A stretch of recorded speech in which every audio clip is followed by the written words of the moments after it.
thing about democracy is taking people's rights away Uh-huh. and coping that they voted for it, so it's all right.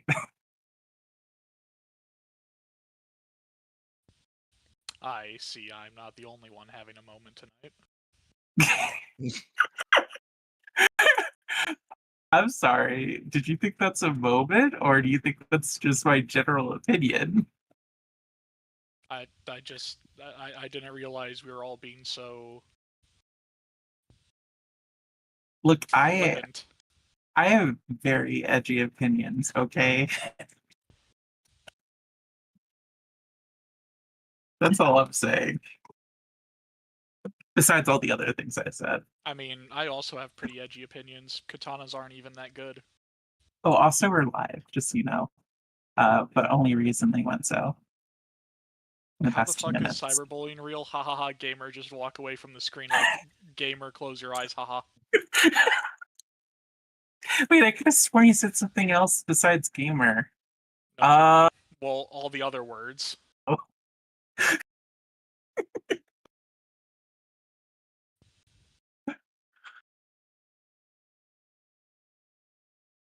I love that that the content advisory for the Digimon series that's coming out is 12 plus because of profanity and violence. Yeah, and Shadow the Hedgehog was the first E10 up game. Look, in America, you only get one, you can only say fuck once and keep your family rating. I mean, Shadow gets all the dams in the world. And a gun. Well, yeah, that's basically rated R in American terms. Well, no, it's E10 up. It's rated for everyone, 10 and older. Well, then it's not rated for everyone. They lie to you. They did. Those bastards. I'm just used to things in America lying to me, so you know. I see we're all having edgy opinions today. That's not the opinion, that's just a fact. Okay, now we just need Palo. Hello? Palo.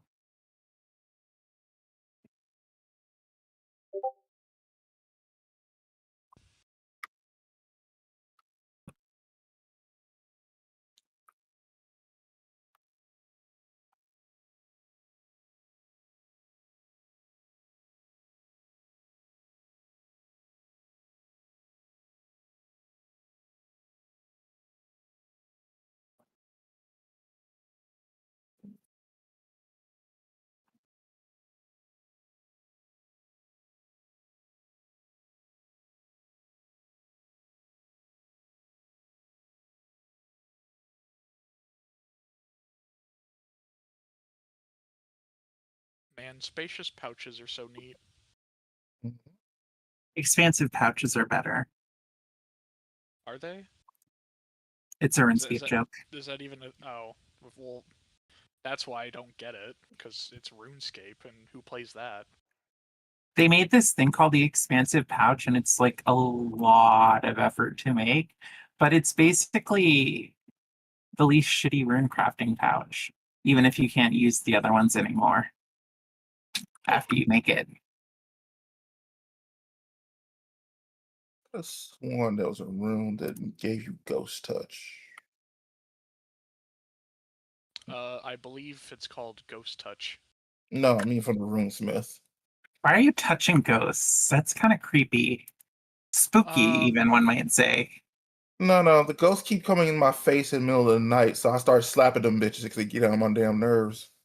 They what? They keep getting into my face in the middle of the night trying to scare me, so I started slapping the bitches.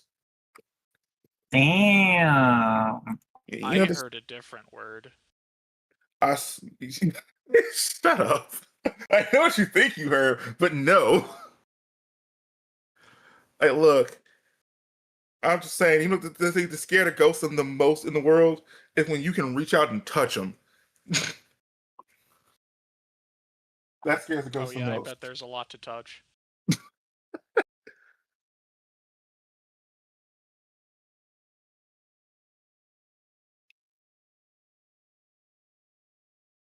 Uh,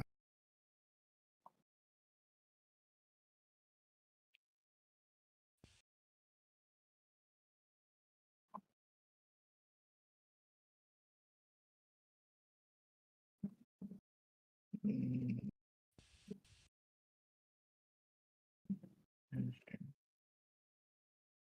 uh,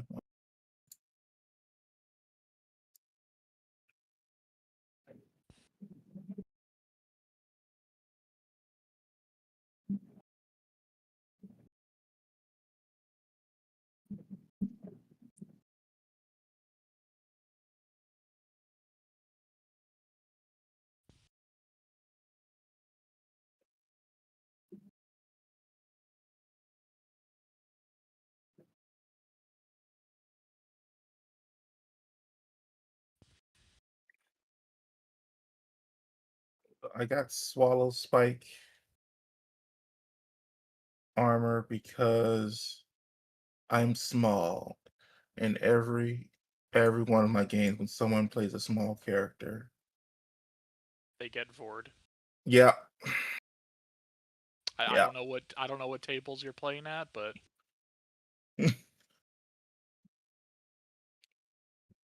every time, just like this is a big monster, and it just wants to eat the small one. Excuse you, we only have one instance of war per campaign. Thank you very much. I don't trust that. did we have ours yet? I don't remember. Yeah, it was the War Forest. Oh yeah, it was the little plants. Mm-hmm. They weren't little, but you know what I mean. Yep. Yeah, they were Venus dragon traps. Mm-hmm. I thought they were Wait. Venus horse traps. Uh, I call them horse cats. those don't exist in Wings of Fire, so they're not real. Horses? Horses are nice. Okay. Uh, I think I am have- trolling, by the way. yes. Well, aren't there horses in WoF?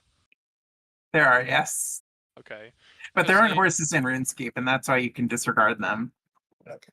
Wait, what do you mean there aren't horses in RuneScape? The old lady I take care of is calling me. I shall return. I'm gonna show you the most amazing thing. Hang on. Is it your alternative forms of travel?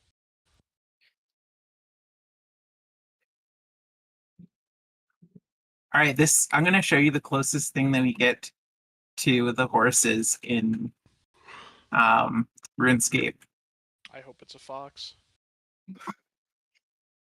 No, but we do have foxes in RuneScape. That's what the fuck?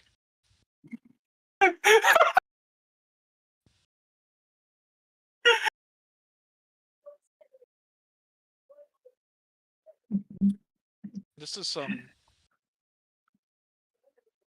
I don't like the implications of this. It is a running gag in RuneScape that there are no horses in RuneScape, but there are unicorns, and sometimes it's been speculated, like people have asked questions about hornless unicorns. Okay, well, so then there are horses. They're just all gay. Hello?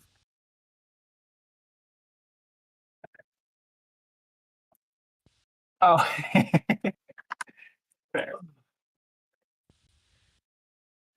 I think the only thing I didn't do was make a familiar for my character, but I'll do that later. I think I can survive one game session without him having a familiar.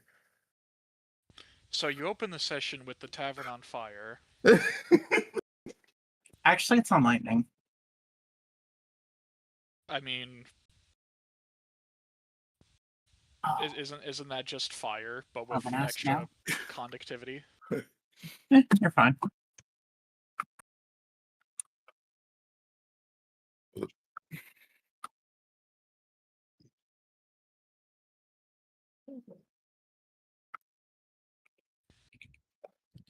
Why? I wasn't hungry until I was ordering food for the old lady.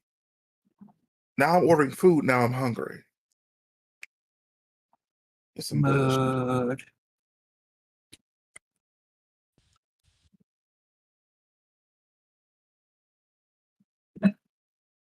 Let's see. Do we have 45 of all of you?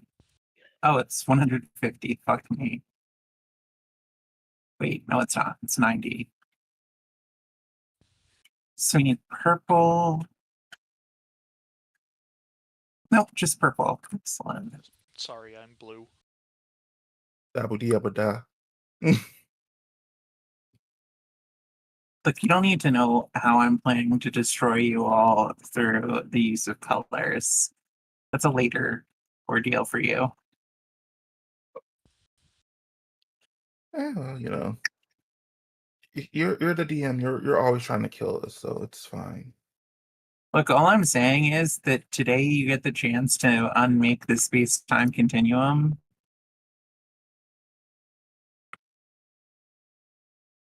I mean, And hopefully you don't. Because we all saw Wait. what happened the last time the party did that. Yeah, And by we all, I mean none of you saw it.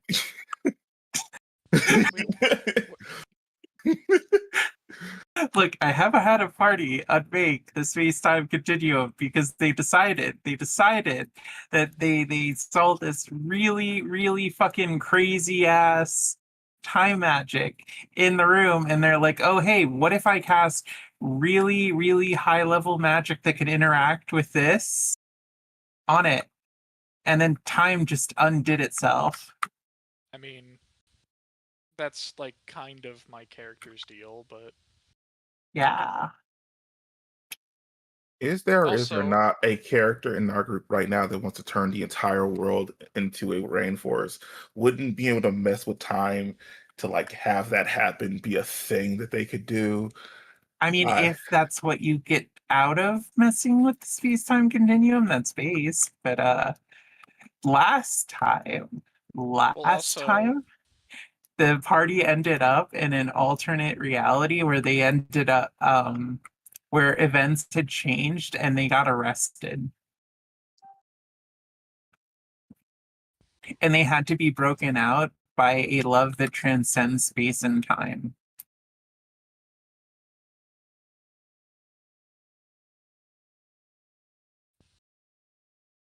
I mean, but also, isn't there the other one that wants to turn the world into a soup?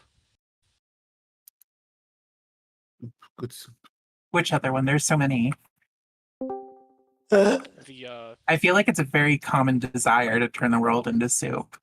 well, let's just I say walked in the- on the real conversation we should be having. it's the Kyogre kind of soup. Oh, yeah, We're that making person is fish stock. amazing. Well, no, you see, the ocean is a soup. Mhm. Hello, are you excited, Seeker? Seeker gets to play the great preserver of the space-time continuum. Or not. Kind of What is depends. Theoretically, if you turn the world into a soup, wouldn't that also make it a rain world? That is true. And only if the soup is coming out of the clouds. But I like, mean, the Eventually ocean it is will. Hello, soup, read your so DM so that if you it's know. I'm looking raining at ocean water, then yeah.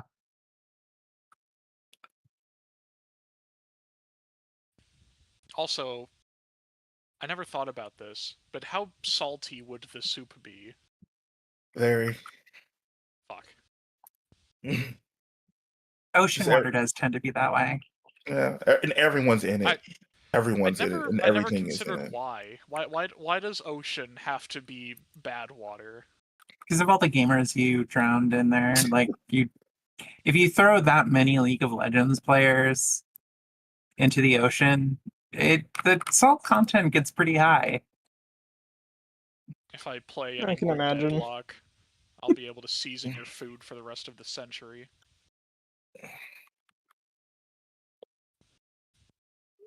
Can I get it? Am I allowed to get it? Is it too much? Is it too high? I can get it. Okay, Seeker's almost ready. I just need to change one more thing. I'm also too high, but like in the Zolpidin kind of way. Look, all I'm saying is this is the only time any of us have ever given a party 2 levels. I was We haven't same leveled up shocked for by it. fucking ages. Yeah, I was wondering about that. Why the heck did we go up 2 levels? What the fuck did I miss us? That to is make for up. Sorry, go ahead. part of that is complicated reasons that you'll probably understand if you really pay attention later on to the things that go on behind the scenes, the subplot, if you will. The other reason, though, is I felt generous. Thank you. Listen, if I can't even read the text, how am I supposed to pick up on the subtext? Get a bigger phone. God was just very nice to us for once. I don't trust it. Also, what do you mean I can't set fires with prestidigitation? I need to ask a question. Yeah. Okay, so I want to know how 2 runes interact with each other. The rune of intensity and the rune of That would be a Stargale's question. They'll answer it when they get down. Okay. Because I'm like, does my intelligence add damage to my Fuck, spit what was the now? last thing that was said before that? Mm. I had a banger meme and I forgot it. Something about prestidigitation setting fires or getting 2 levels. Oh yeah, what do you call it when you use magic to make something taste like spaghetti? What? Prestidigitation. Yes.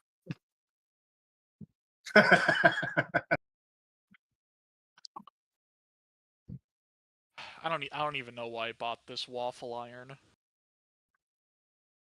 But you can put everything in there, but You were gonna make last waffle fall batter. waffles. I just listen. Zale is rediscovering his love for cooking, and so when he was shopping, he found a waffle iron and said, "Yes, please." Hey, listen, I just need you to understand that if you're using prestidigitation to flavor things to taste like cheese, it's prestidigitation. Ugh. Well, to be fair, if you make it taste like tomato, it's prego-digitation. Wait a minute. I was waiting for that. I was waiting for that. Okay, and if you make something taste like Dr. Pepper, is it pops to digitation? Yes. What if I make waffles and then prestidigitate them to taste like Mountain Dew and Doritos? Waffles don't already taste like that? Are you No. sure? I'm pretty sure. I mean, I haven't had waffles in a while. Who the fuck made waffles for you that they don't taste like Mountain Dew and Doritos? Like Humans. literally, waffle is just a synonym for Dorito. Okay, hold on. Not that. No, I'm not even gonna. Okay. No, the new Digimon that was posted here. Who's the one with the big sword? I want that one. Furry bait? I want that one. I mean, I also. Fuck if I know. They're probably just a new one for the season. Well, I guess I'm watching Digimon now. Why is he hot though? I mean, what? Excuse me. Okay. Excuse also, me. Did you forget we're talking about Digimon? Also, he's got Also, some big they're kind of- grippers. He's got some big grippers. He does. Also, when we're Even talking better. about Digimon, that's like a 6 out of 10 for like the really good design, really good furry designs. Like Digimon's done better. I mean, Leomon is like classic furry design. Yes. When are we allowed to start putting 2 runes on our weapons again? Level 10. Okay, so Also, now. yeah, those That will is be also a autom- Stargale's question. Well, You they'll get be 4 automatically runes. applied when we level up. Oh, you mean when can we put 2 runes, not plus Yeah, 2 property runes? runes that do special cool stuff. Oh, I thought you were talking about the runesmith thing. I was like, I got 4 runes in my weapon. I think it was technically level 9, but we skipped level 9, so now. Did I fuck my dagger up? What just happened?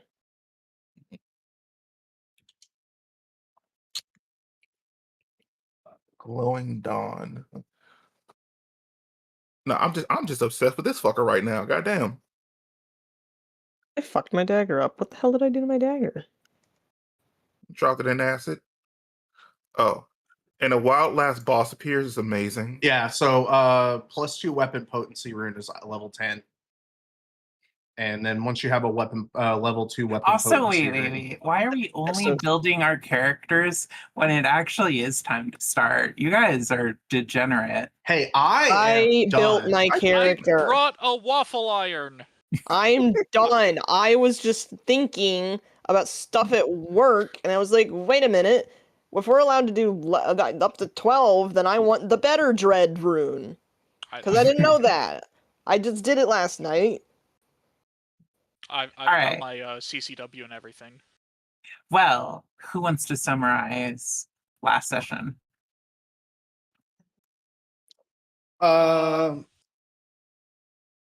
We went We- to a village, there Mhm. was a zombie, we blew up the zombies, and then we shot a woman in the streets Basically. with foams. That's basically what happened. What the fuck? So I love that you guys just fully embrace that you will one day just be called murder hobos. You've already So started. we were calling us asked murder very hobos. nicely by I mean, yeah, a I lady just who did. gave us lots of money to take out a person named Lazdanak, who we then immediately ran into after leaving the quest giver. And so Maria interrogated them using her own special way until she was satisfied that they were actually a bad person. And then we murdered them. Also, it was not murder, we were legally cleared. You're right. It isn't a Bounty crime if we don't get caught. hunting. We're bounty hunters. It's not Nobody, murder no crime. until the judge declares you guilty. Which Anyway. they won't. Exactly. We relieved society of a person that should not have existed. A war profiteer. Which is also kind of what we do, but don't think about it too deeply. And then we were asked to meet them in a week. I cannot remember the name of this person, and for some reason I did not put their name in my notes. But we were supposed to meet the quest giver at the Whirlwind Pub in a week. Not Cypher, Strider. Yep. Strider, yeah. I know you got the token wrong, and then you showed me the correct token later. Anyway, Kava and Maria got up to shenanigans over the week. Kava? No, never. I don't know if buying a waffle iron counts as shenanigans, but Zale is reacquiring his taste for cooking, and maybe someday I'll remember to actually do that in a way that's characterfully meaningful. Maria and Kava went to look for alchemical ingredients and ended up getting TF'd. But anyway. Yeah, Kappa grows fruit now off of their body. And That's Maria great. is buff and has tiger stripes for reasons that will become extremely apparent as soon as we get into combat. What did I miss? Everything. Downtime activities. Sure, I guess. Went to the gym. I just Got didn't know you were games. so involved. I feel kind of bad now.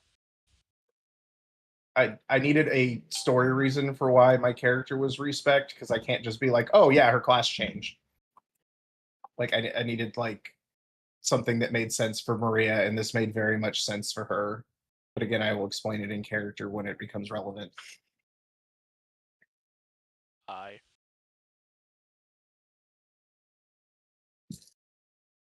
Anyway. Continue. Okay, so you find yourselves at the Whirlwind Tavern. On the outside, it is honestly more than just comparable to a dive bar. But the moment that you step inside, you see floors that look like they are made of solidified cloud with streaks of lightning all throughout. Interesting. Patrons seem decor. to be very happily chattering away at the tables, not noticing you as you come in. Maria steps in her new leather pants and leather jacket. I cannot think leather pants without hearing that one song parody. Me neither. I mean, she's a bad bitch now, so like, Not that one.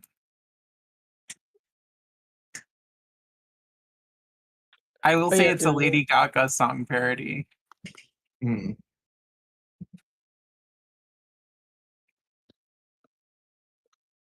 I'm so sad that none of you know which one.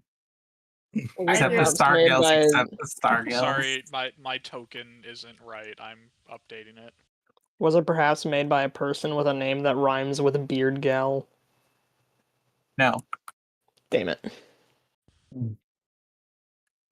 Maria steps in and notices their contact and starts to walk towards them. Arian just Uh, starts to follow. Hang on a second. We all casually walk back to our starting place.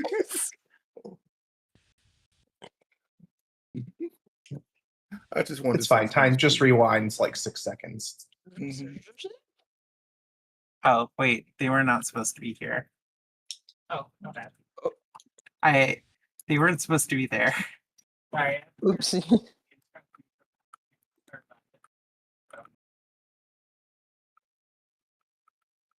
Okay, so Maria does not walk towards their contact. She looks for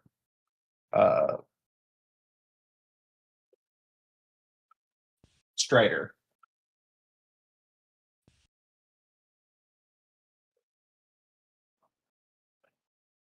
Do I need to make a perception check, or is it just obvious Yes. that they're okay?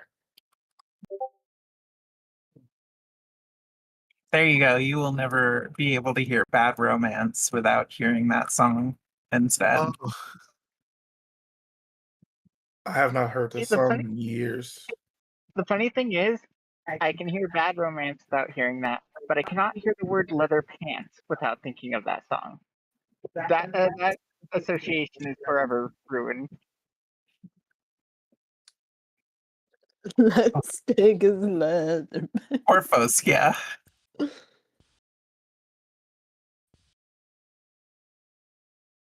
Like all of Sega's for Foskia.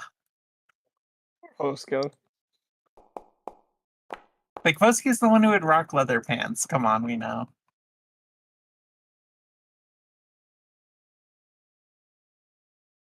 I mean, potentially. She's more of like a, cargo pants with chains kind of gal, but Lies. How would you know? truly, how would I? Yeah, you're just being parasocial with her, obviously. Anyway, I'm not sure if you Arian see a wears pants or dancer not. up on this. By the way, I forgot to mention, you see someone dancing up on the stage, and at times their body seems to connect with the lightning, and it looks as if they are becoming living lightning every so often during that dance. It is also extremely colorful. Let me see. Oh, I forgot to clear everything. Okay. Sale gets a hero point. Yay!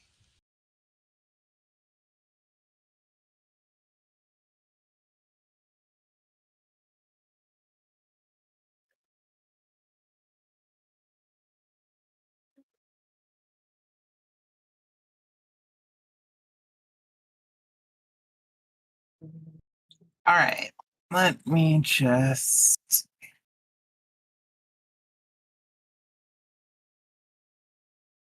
put this into the thing.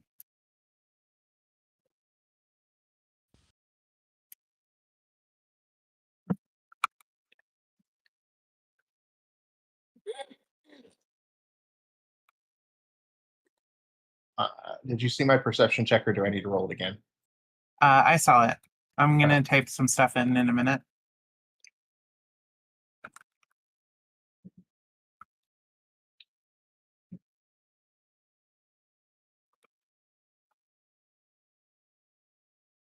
You know, the moment we walk in this place, Arian just starts poking Paulo on the arm, asking if he can lick the lightning on the ground.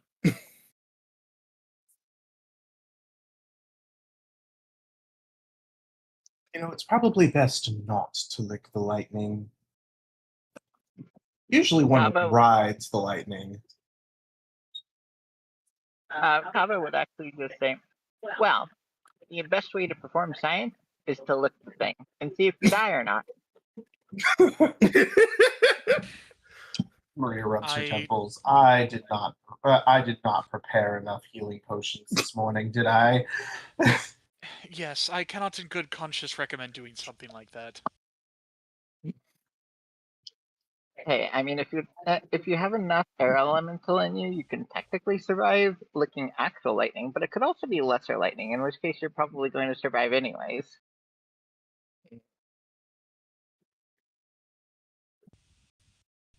Yeah, he looks. He tries it. Maria grabs him by the back of his shirt and literally picks him up. My tongue is probably longer than Maria, so he can still hit the floor. Forget, I am a frog. Maria just raises an eyebrow. If you survive that, we may need to talk later. I mean, fine. Maria casually tosses him like he weighs nothing.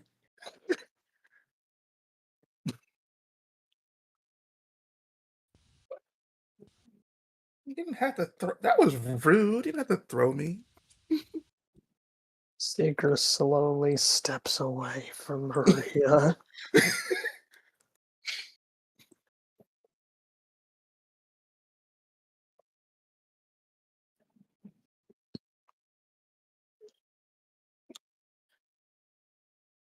I do not appreciate being frog handled like that. Frog handled. Well, stop licking the floor, and I will stop manhandling you. I want to see if I get electrical powers. But yeah, Lightning. Maria is definitely noticeably buffer.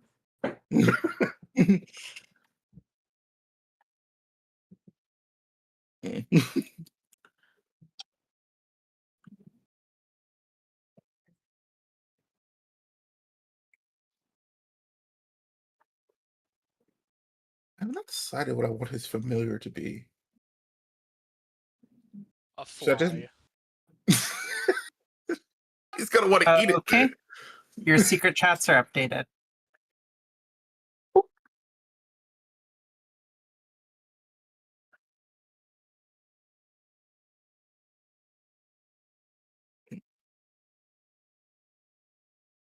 It appears that Strider has not arrived yet. Perhaps we should go get a drink and settle in for a bit.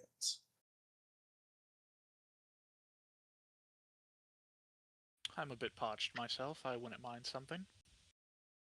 Are we trying to Maria get those walks up to hallucinogenic the drinks bar. again? As you walk through the tavern, you notice that it almost seems to be raining, that the tavern seems to have its own weather unique to it. Though on closer inspection, you notice that your armor isn't getting wet. You feel the raindrops hit you, and it's very cooling, soothing. Interesting Kava is- magical effect.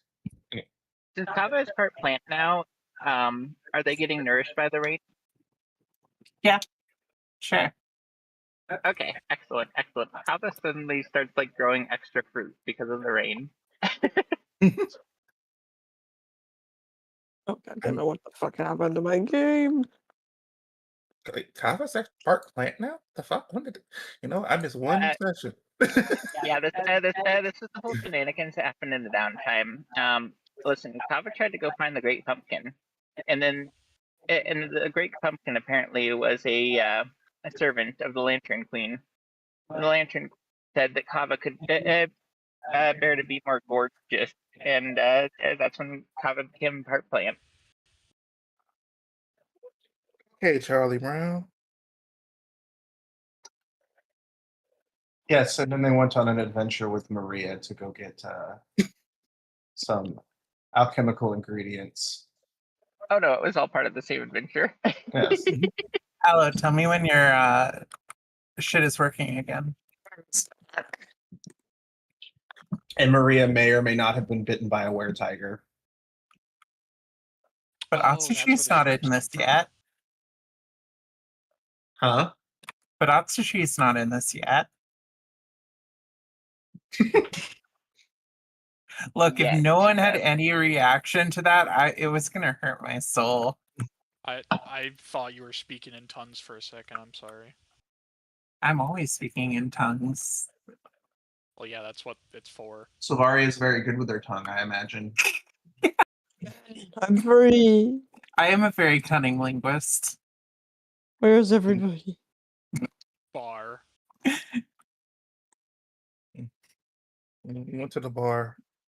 Not But saying yes, this to that Maria. is the explanation for the stripes, as well as her suddenly being very buff.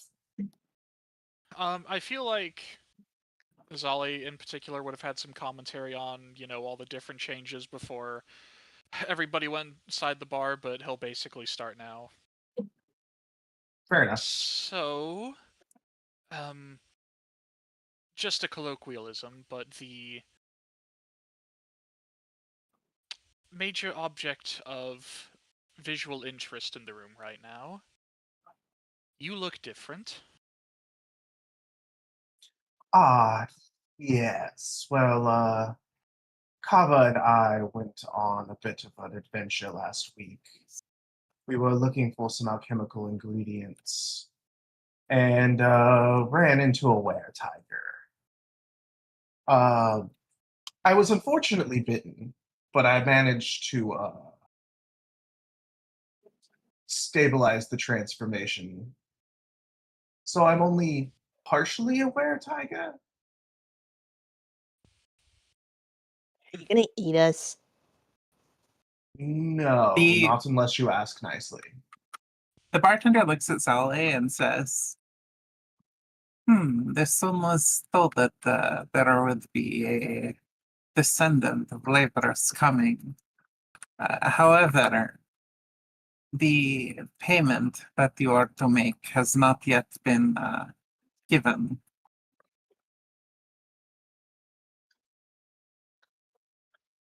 Sense motive. Forgive me, I don't have an active tab here, do I? I don't think I've been here before. No, we do not deal in pubs. You see, this is a place of refuge, and in exchange for that refuge, one trades in magical artifacts. Every one of our patrons has given one such artifact. Maria looks through her bag and pulls out a magic typewriter. What? Remember when we were in that one library with the magic typewriters and Maria And you stuck just one in stole her one. bag? Yes, I Yes. remember now. Maria sets it down on the table. This typewriter appears to cause the user to do automatic writing and write stories down that did not come from them. Would this be an acceptable artifact?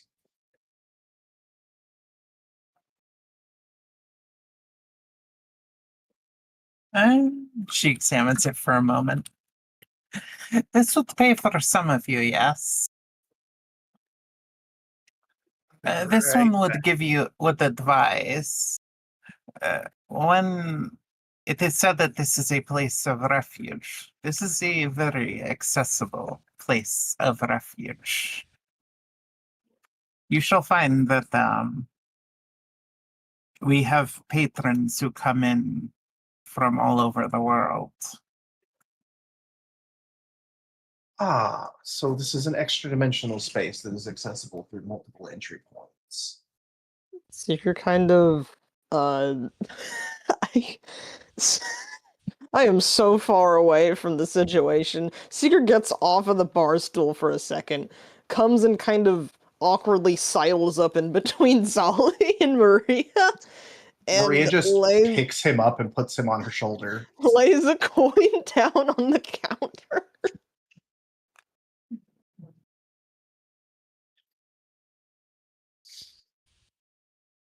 Or would you prefer to grabs sit it in up. mommy's lap? Bites it, and when she is sufficiently convinced of what it is, this will do. Welcome to the Whirlwind Tavern. As well, you have items that were deposited in your name. I do.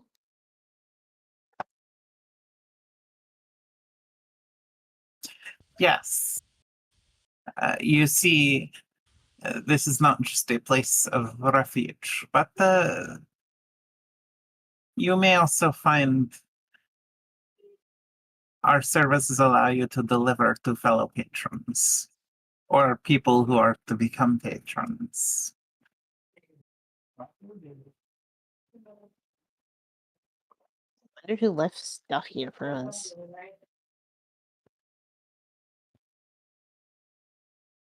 Our contractor, perhaps. Maybe. She starts digging under the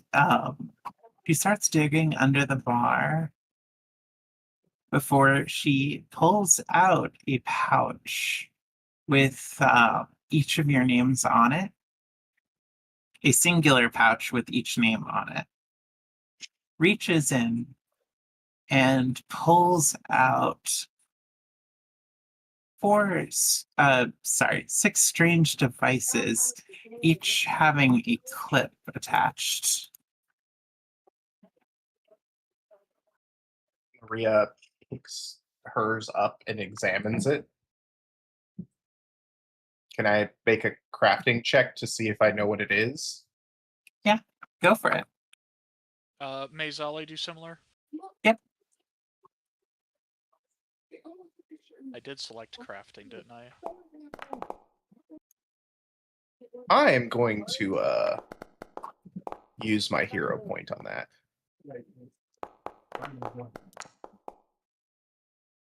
I guess Seeker's just I sitting in literally Maria's lap rolled now. a 3 twice in a row. Oh my Fuck god. me. Well, grab a scratch ticket, because I think it's your lucky day. And Solid, do you want to reroll? Um, Also, No. also, you have the option to use esoteric. But you would get a different set of information. I will say, I may. if you take this option, whatever your esoteric roll is, it overwrites whatever your crafting roll was, which means that you, even if it's lower, you get this new information instead. I will take that. Okay. I have also attempted a crafting roll. Okay, well, It was not much better. That's not nice. You Actually, do have 2 hero points. I do have 2 hero points, and now I have 1.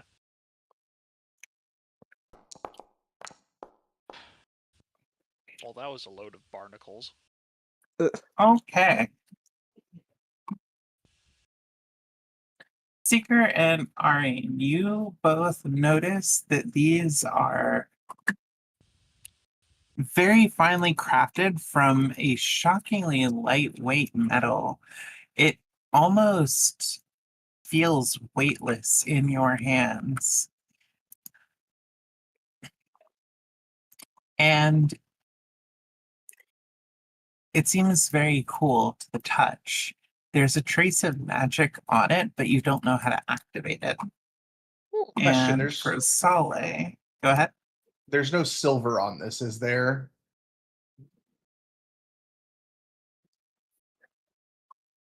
I may or may not No. have acquired a slight silver allergy. No, it's Mithril. Okay, cool.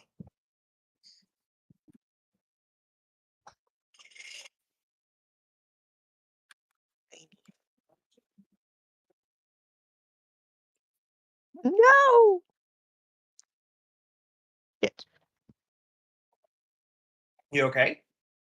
Yes, I'm trying to make bracelets, and I just dropped one, and the beads went everywhere. Let me help you pick them up.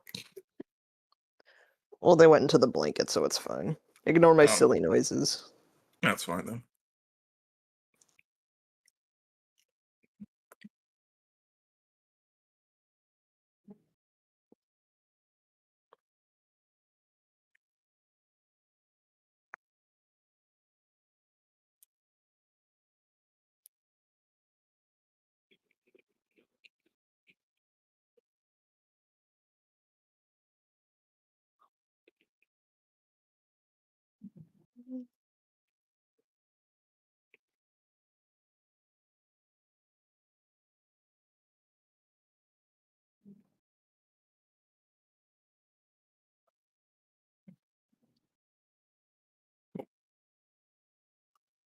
My daughter came in, so I didn't hear what these items were. We got in our bags. They're made out of a shiny, lightweight metal. Yeah, like what is it? Just what is the We item? don't know. You don't know. None of us gained that Also- information. Seeker would notice that one of the sides seems slightly sticky. Seeker doesn't like that one bit. Yeah, it sticks to your Why? hand when you grab it. Why is it sticky? Because it sticks to your hand. Why? Seeker saying this in character. I Why know, is it I know. sticky?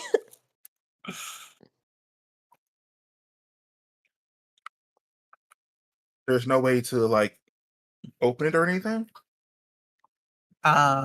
You don't see a way to open it.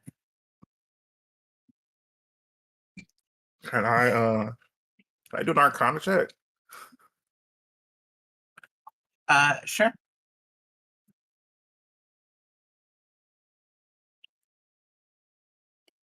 So were there any buttons on it? For like a screen or something?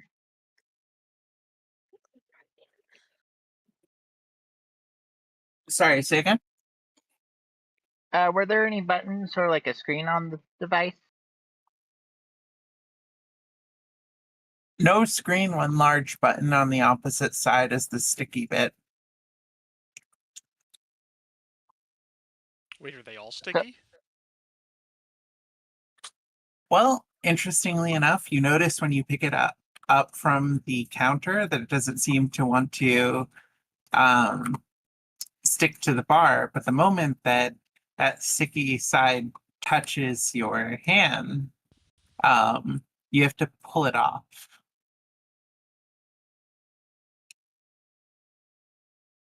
Not letting intrusive thoughts win.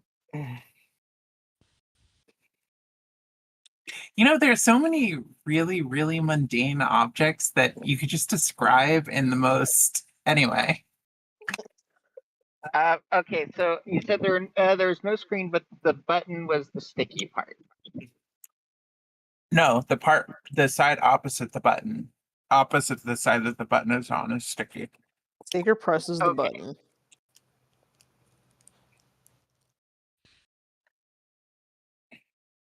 A light appears, a red light appears, however, nothing, a red light appears on one of the faces of the device that is not either side that has been described. But that's all. Seeker presses it again. The red Seeker, light turns off. perhaps you should stop clicking the buttons on these devices until we know Seeker what they presses are. the button. It turns Sika- on again. Sika, please stop. Do you remember the last time what happened when we messed around with obsidian devices like these? Arian No. presses the button. Amber will also press the button and see if the red light shines anywhere with a noticeable shape or pattern. To be fair, these are a metallic gray, so you're safe. The obsidian thing was black. It's fine. Surely that they're a Somehow, different color is like, Duh. means that things will just work out differently. Exactly. Mhm.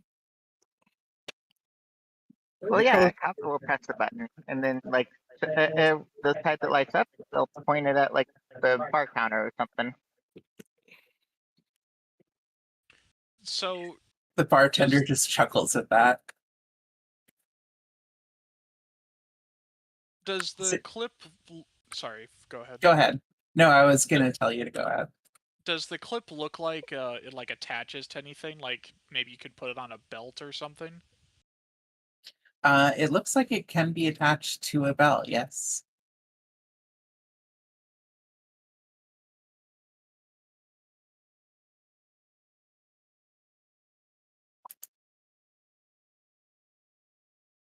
Like that looks like one of the things you could attach it to.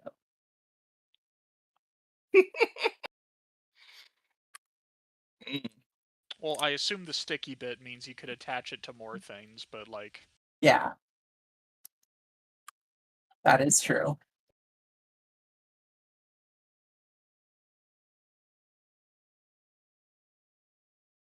I shined a light on one of the others box. I'm always excited to learn new things, but I'd rather the gadgets I receive be a bit more open with what their function is. Hey, look. If you're having trouble, this one knows how they work. do enlighten us.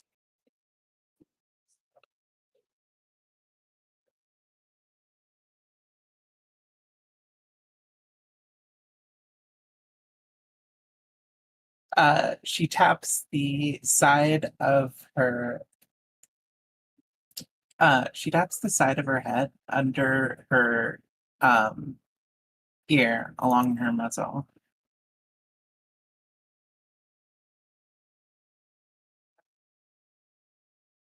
Or behind her muzzle.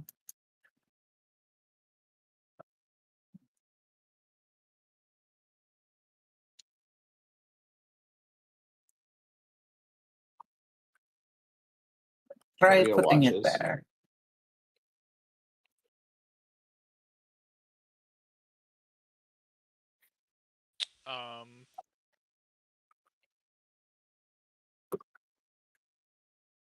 Okay, I Arian does it. guess Zale? Zale will attempt to kind of either clip it there or stick it there, whichever works better. It seems to fasten itself very firmly to your head without having to use the clip. He'll kind of shake his head a little bit just to see how much give it has. It does not budge an inch.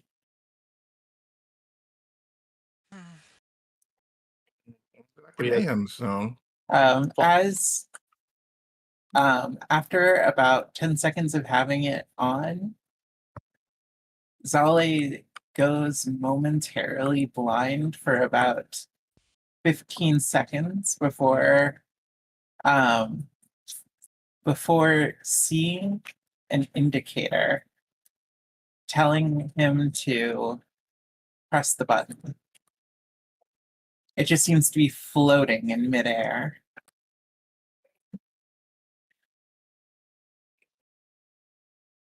Does anybody see anything like happening to him while this is happening? Like, are his eyes clouding over, or is he just like?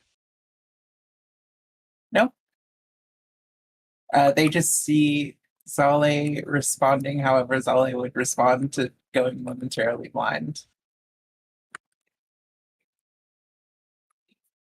Zale would immediately like grab for like the closest thing he could hold on to.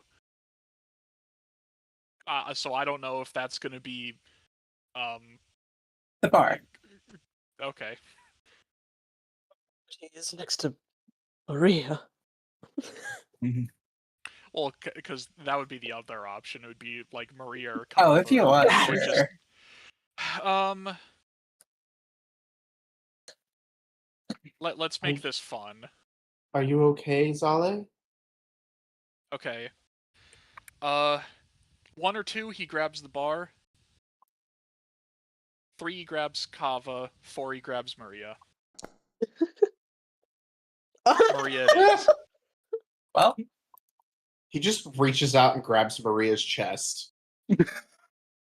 No. anyway. Maria's arm gets snatched.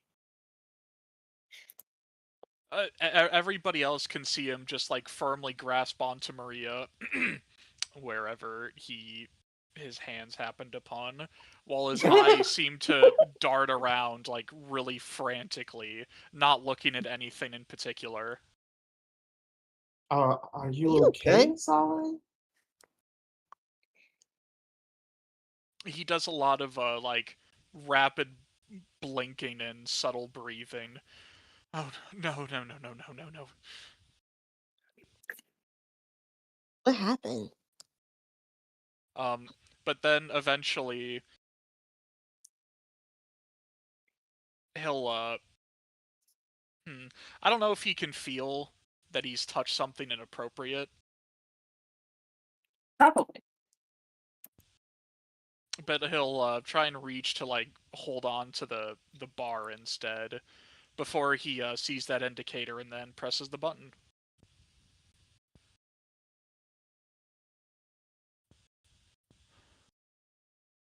Alright, I will describe what you see.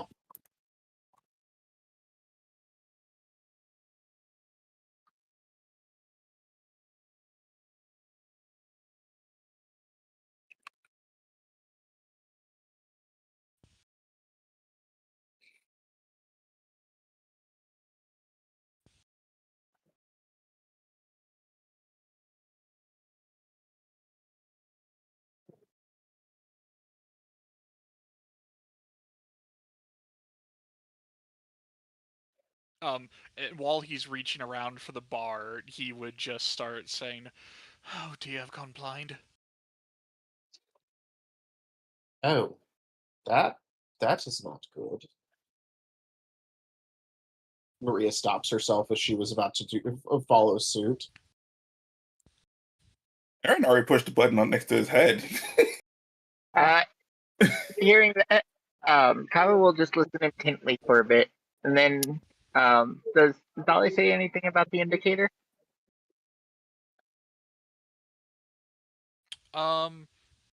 He at this point he's basically just pressed the button and is waiting for whatever happens to do.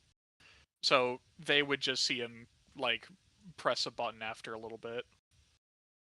That would definitely get Kava's curiosity enough. Kava will follow suit.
Okay, Kava momentarily experiences the blindness and then also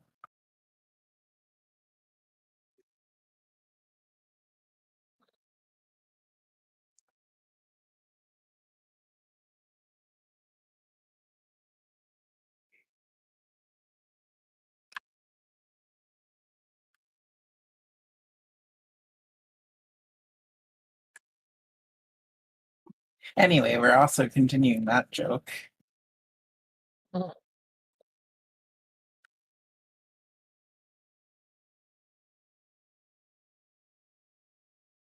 Okay, I'm guessing the implication is his sight's back now, which is why he's seeing Yes. these things. Okay.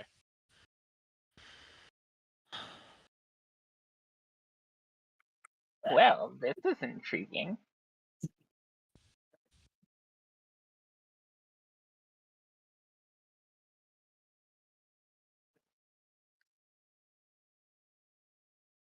Once Maria sees that Zale has regained his sight, she will also follow suit.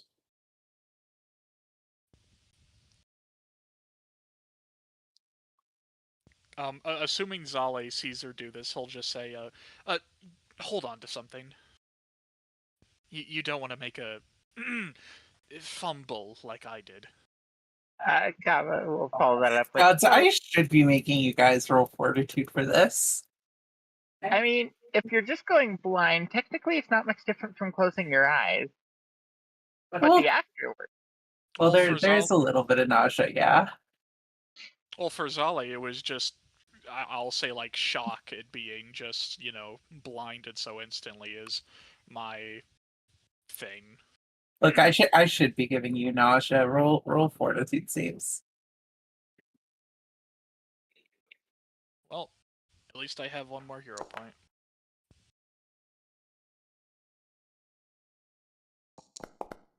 I don't suppose nausea counts as immobilized, paralyzed, or slowed, does it? No, it would be sickened. Fair enough. Well, no wonder he grabbed onto Maria. Yep. The rest of you are fine, but Zale is -1 lunch, shall we say? He grabs Maria and then throws up on the floor. Drunk behavior. Well, that's certainly never a reaction I've gotten to someone grabbing my chest before. You often let people just grab your chest, Maria. I'm sorry. Only if they ask nicely. The bartender pulls out a small tray of crackers and offers them to Zale.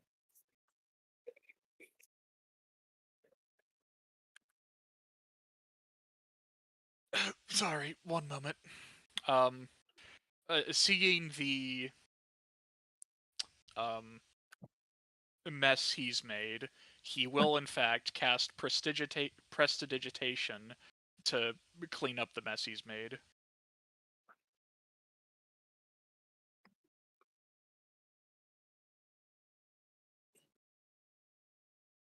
Damn, but not pasta digitation.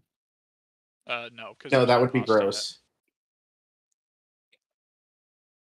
I mean, there's not a problem with making the bar taste like pasta. Pasta. Okay, let's not talk about that. Ugh. I just like pasta. Anyway, going back to crackers, after Zali cleans it up, he'll turn back towards the bartender and accepts them. Very sorry for that. I didn't mean to make a mess.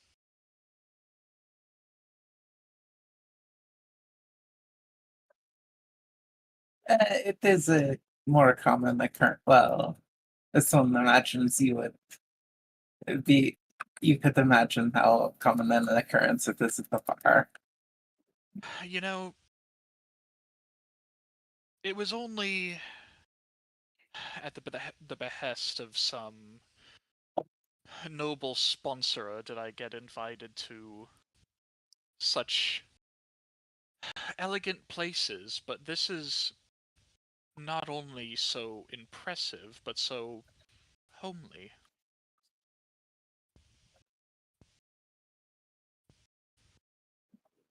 That is the intention of this place. It is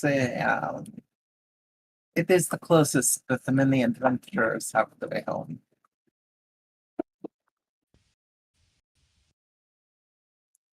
And I don't mean to say homely is an insult. I prefer the more casual setting to the noble people's social expectations and the snobbery and everything.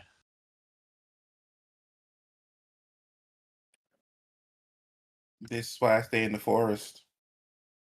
Hmm. I was never one for the wild living, but I'm coming to understand it more and more. You just need to find a nice rock and sunny patch, and you're fine. Feels as though I've been on an extended camping trip for the time I've been here, and it's been not terrible. Well, you should know that now that you have paid the price, you are free to come here as often as you like. Excellent. The buy-in tends to keep our clientele from disrespecting the space. It is meant to be a refuge for those who do not have time to set roots. I do suppose that's us. Thank you. Mhm. So I don't think I caught what happens after you get the prompt. Oh, you see a brief blue flash, a brief blue flash that covers everything in front of you. Though you don't see anything particularly unique at first, when you look over the faces of the other party members, you see their names above their heads. Though, as you look at other patrons at the tavern, you uh, do not see any of their names. Also, in response to the thing about roots, Kava will actually just say, "Hey, bartender. So, I recently got a little funny thing done to me. Probably a prank, honestly. So, the real question is, do I literally set roots if I stay in one place too long?" It is something this one has heard of quite a bit. Ah, exciting. Well, as long as one day it happens, I end up sprouting into a rainforest or something. You know, before I might have said you were a bit too attached to rainforests, but now such a metaphor might become literal. If you do grow roots, I'll come visit you and make sure to and bring water. Aye, me too. I just want to know how is this one lady sitting right here just paying attention to to all the stuff we're doing right now.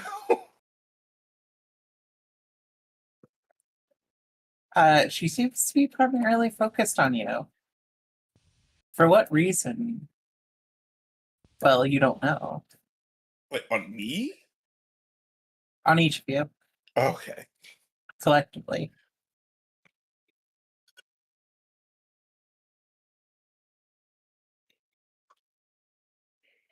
Hmm. It was long ago that the storm hunters came and sought to make this world a more, shall we say, ruly place. The followers of the storm goddess uh, did not take kindly to being chased out of their homes. So we built this this tavern is one of the last places of her worship that has been allowed in the world.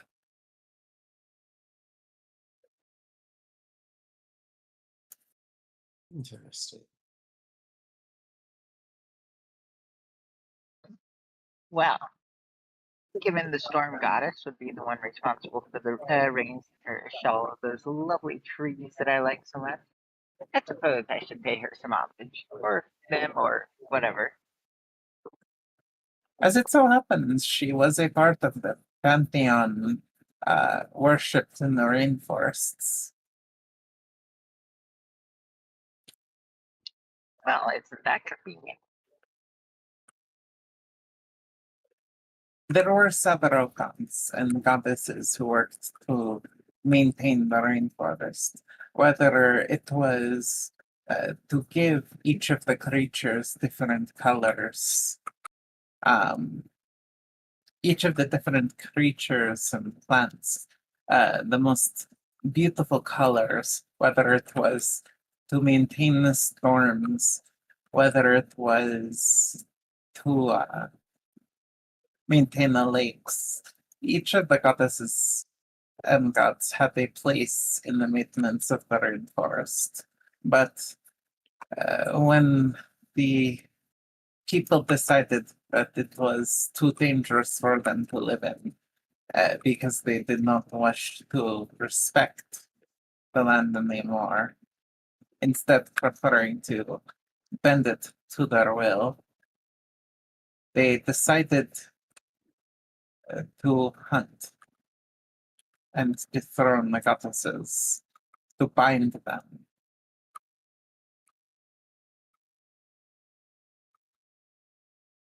Oh, well, that gives me a completely different perspective here. How the fuck do I sign up to hunt the hunters? You would have to be. You would have to hunt the ones who sent the hunters first. Eh, whatever process needs to be done, I'll do it. A long time ago, there were these ancient terrors that existed alongside the land, where there were many gods and goddesses who governed over the various types of life. There were also those who sought to return everything to the primordial state. Eventually, they took a grip over the hearts of those who no longer sought the color and beauty in the world, and they trained them to hunt those who ensured it. They helped ensure that the order was manifested in this world, but that order is one that they will just as soon take when they have chased the last of the gods. It seems to me that removing the gods from this world may have caused more problems than it solved.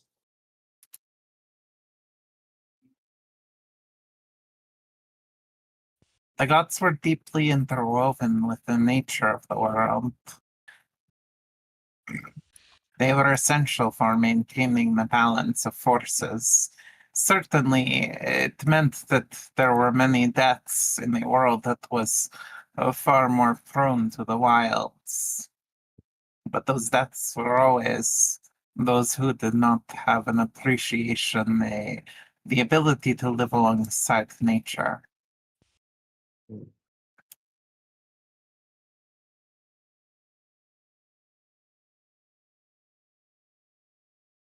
Maybe then, for history's sake, we should share a drink in their name.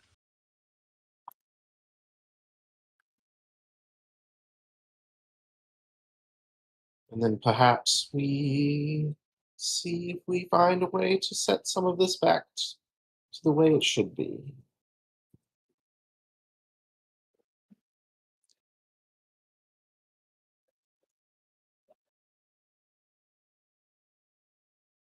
Maria asks for a glass of wine.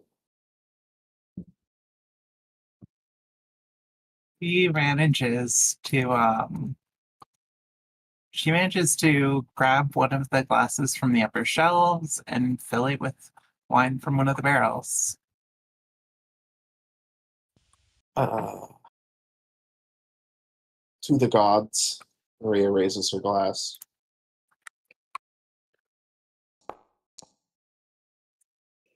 Fortitude save.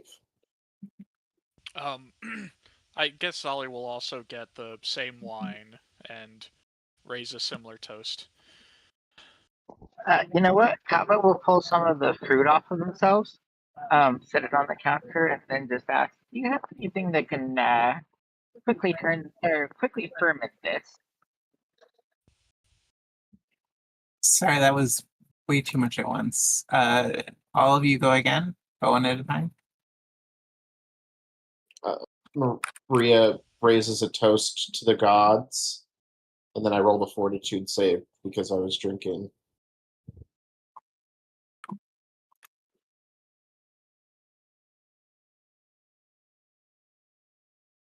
Okay.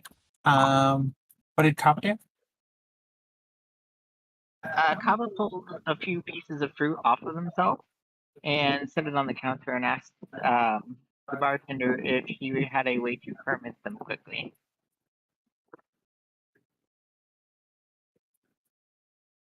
Okay.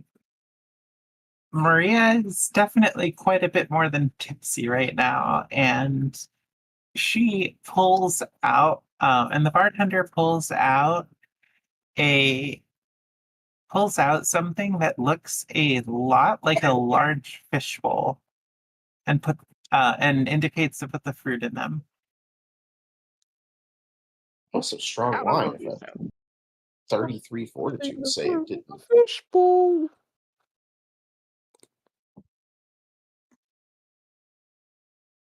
As the bartender points her finger, a small mote of flame appears, and everywhere that she traces in the air, it follows. Suddenly, several motes appear, each of them dancing and flickering around the bowl. As each one jumps in turn into the bowl, it is lit. It is alight with those flames. And a large geyser of it pops out of the bowl. When the flames clear, there is a rainbowy liquid inside. What is going on? Kava will take that as their own wine and pours it out into a glass in order to make the same cheer with Maria before tipping back to try it.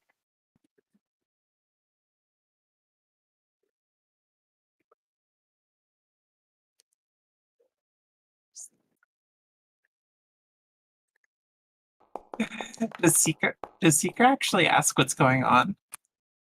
Seeker stares at you drinking rainbow liquid that was in a fishbowl just a moment ago. Well, don't forget, Seeker also watched that be made from fruit the Kava pulled off their own body. Yeah, that too. I think Seeker kind of quietly whispers, "What is happening?" Not really expecting an answer, just what the She fuck? Barkeeper looks to Seeker and says, "Fire is believed to be the first catalyst. Magic that draws upon the element of fire has the ability to transmute, to change the shape and state of things. If you have truly mastered the magic, then you are capable of bringing things, of catalyzing reactions." Sorry for the sounds, I got cold. Yes, but why did you use a fruit that she made? Because we tend to respect our clients' wishes. Ka- Listen, Seeker. No, I'm not gonna. Whatever you want to do. I'm just Sometimes you just have to roll with it. starts fiddling with the metal thing that we have.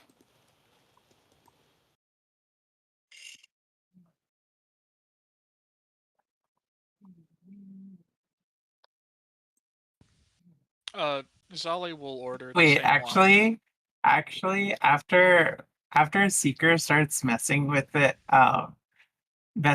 tracing the sides and sometimes tapping the button lightly, eventually, everything in the entire tavern looks like someone puked rainbow all over it.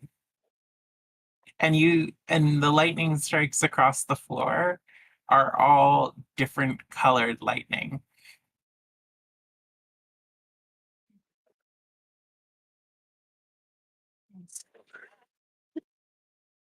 Maria looks like a purple fox. Kava look or like a purple fox tiger. There we go. Kava. Well, Kava looks like a rearranged Kava. They were already rainbow.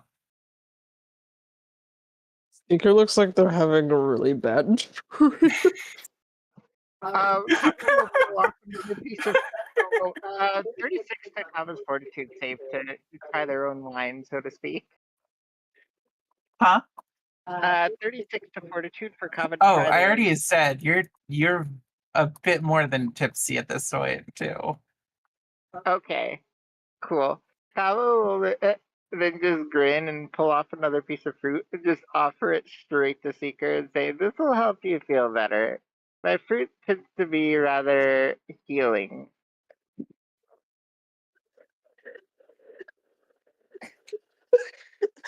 Pablo legit is just like, here, eat me.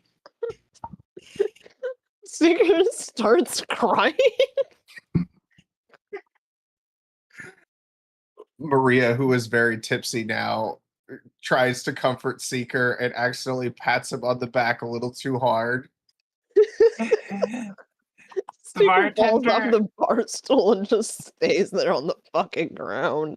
The bartender leaps over the bar and then slides her finger across the top, and then suddenly everything looks like it's in way more muted colors that are easier for Seeker. After, Being offered of a fruit. If Seeker turns it down, Kava will then offer one to Maria instead. Maria readily accepts it and eats it.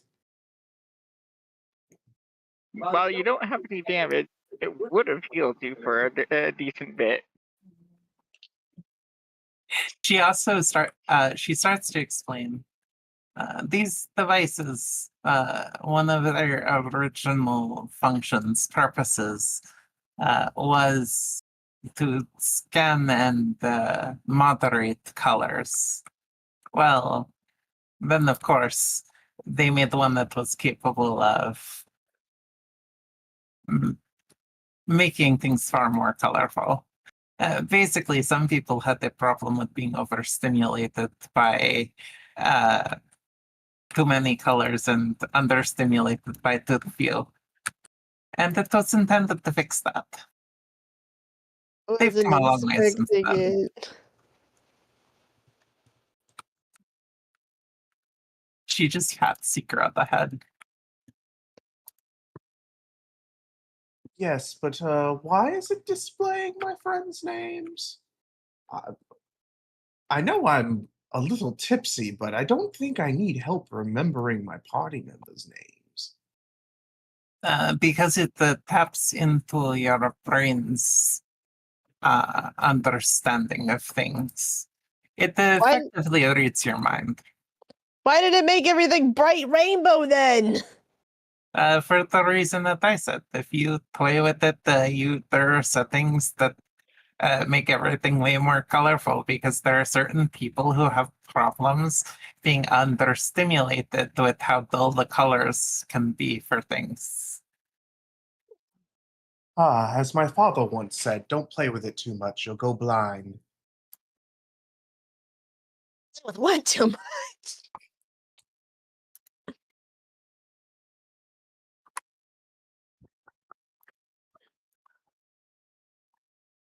In this case, it was my mother's alchemical ingredients.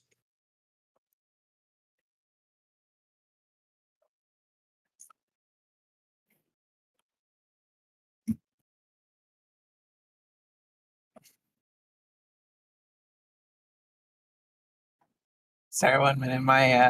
I got really queasy for some reason. My brain must think I'm torturing you all too much. Arian found the disco button, so now his eyes are just going rave colors, and he's just dancing in his seat. There is something I'd like to do when you're ready. Go for it. Izali will just order the same wine Maria had. And before drinking it, we'll give his own toast. A toast to the old gods and the god of the future.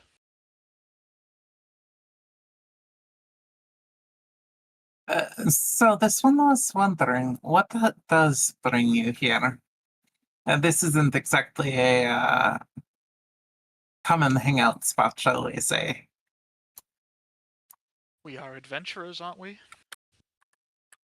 Certainly, but even adventurers, well, 99.999%, so on and so forth, never find their way here. We were asked by a companion of ours to meet them here. Although I don't see them here yet.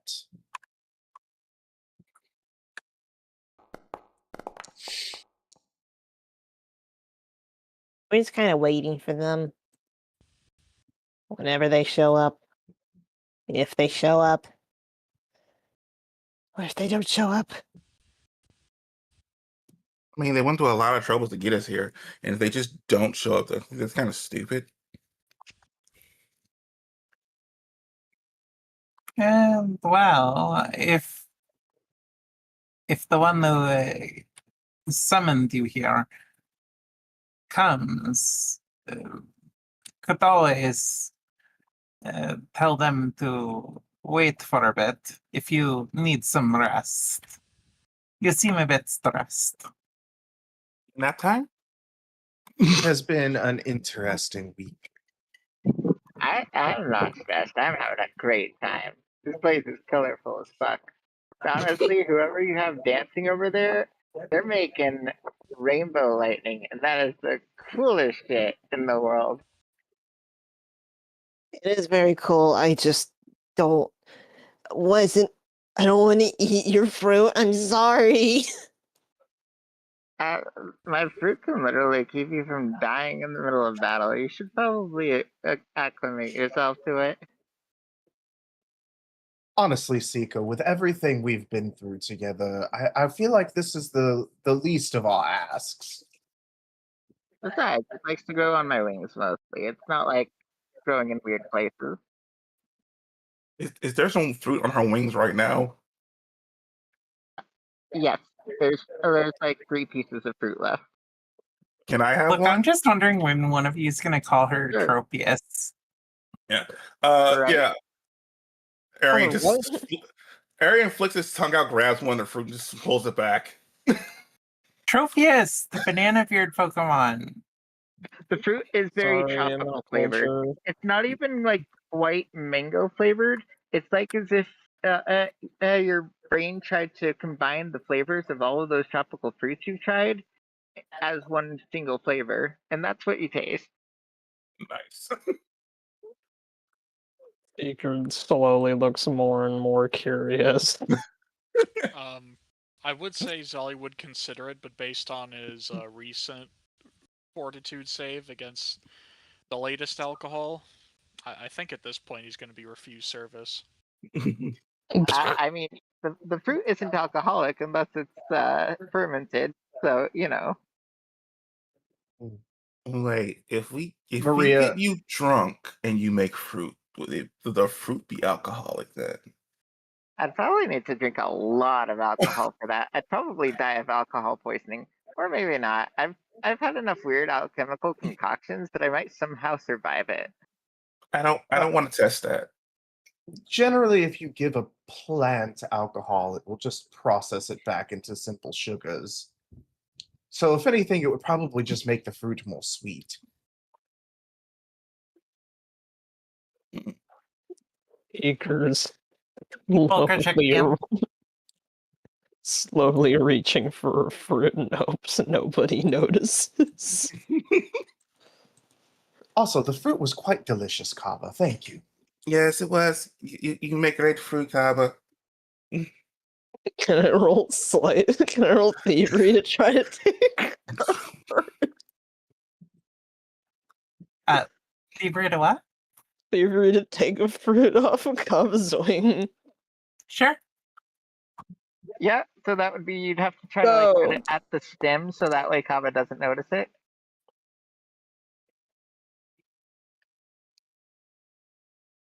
$29. That makes it. Seeker disappears under the bar with the fruit. Not that anybody saw this, unless they're actively paying attention to Seeker.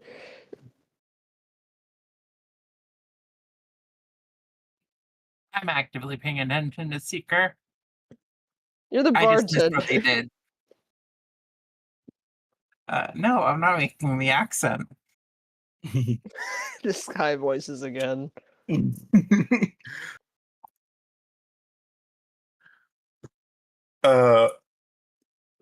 you okay? Do you have anything to drink that's like from the swamps? Do you mean swamp water, swamp fruit juice? That could be a lot of things, honestly. I'll be right back. Alcoholic swamp fruit juice.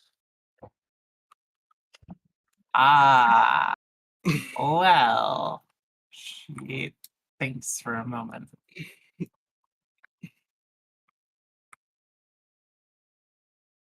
There was this one drink.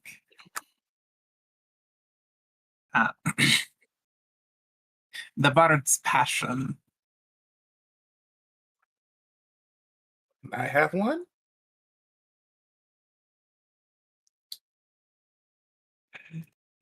She gets several bottles and starts mixing them all together.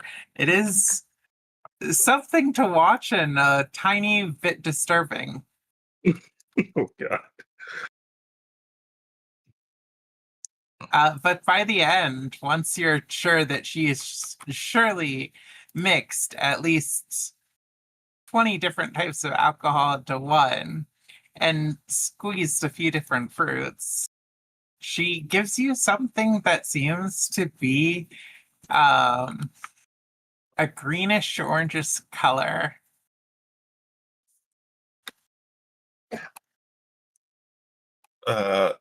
Arian just downs it.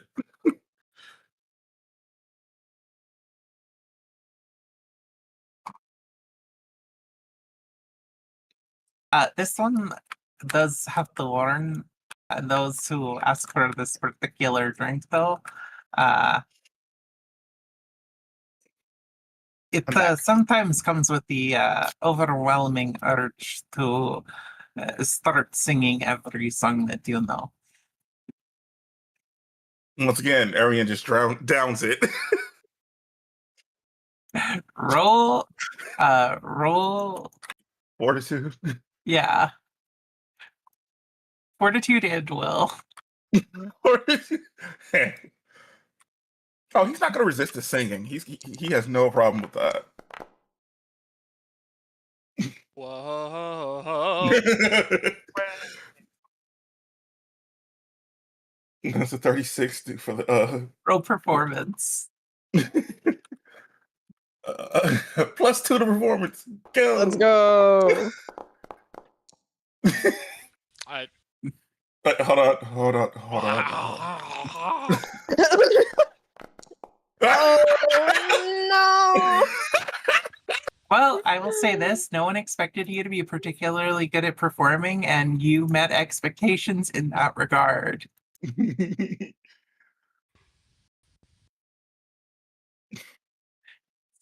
Somehow, though, the dancer still manages to keep in perfect tune with your songs, and you'd think that that would mean that the dancers dancing suffered for it, but somehow she makes up for it. Incredible. You There it might is then. even miss the fact that there's this ungodly racket summoning an ancient demon coming from the frog's mouth. If you just looked at her dancing.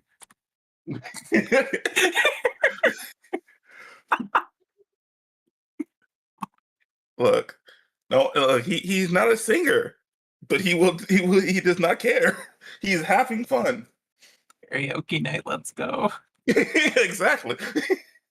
Anyway, it is as you are stuck in the middle of singing and performing that you suddenly notice that there are arrows on the floor that look like lightning that were not there before. He follows the arrows. While singing. While singing. Seeker Anyway, I slowly will be starts- taking control of your token to reflect that. Okay.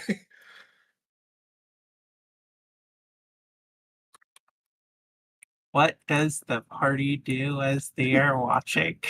Do Kava they will see just the watch. arrows? I'm fucking conga lining this shit. What are you talking about? Well, does anyone else see the arrows? No. When you look down, you see them.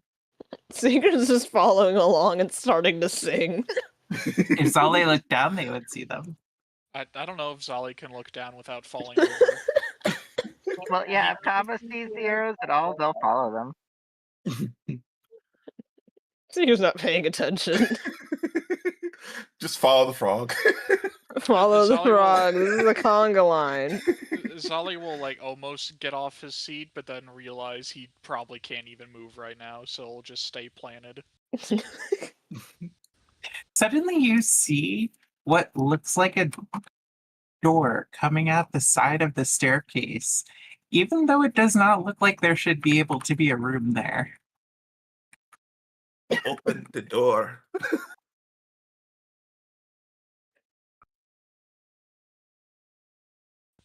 The pretty lights told me to come this way. I opened the door. I walked through. You hear a roaring whoosh of wind come up from the inside. A very loud, deafening roaring whoosh. Do you still do it? Mm-hmm. Does everyone follow? Yes. Yes.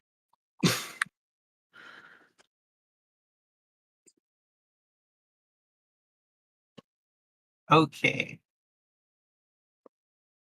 1 second.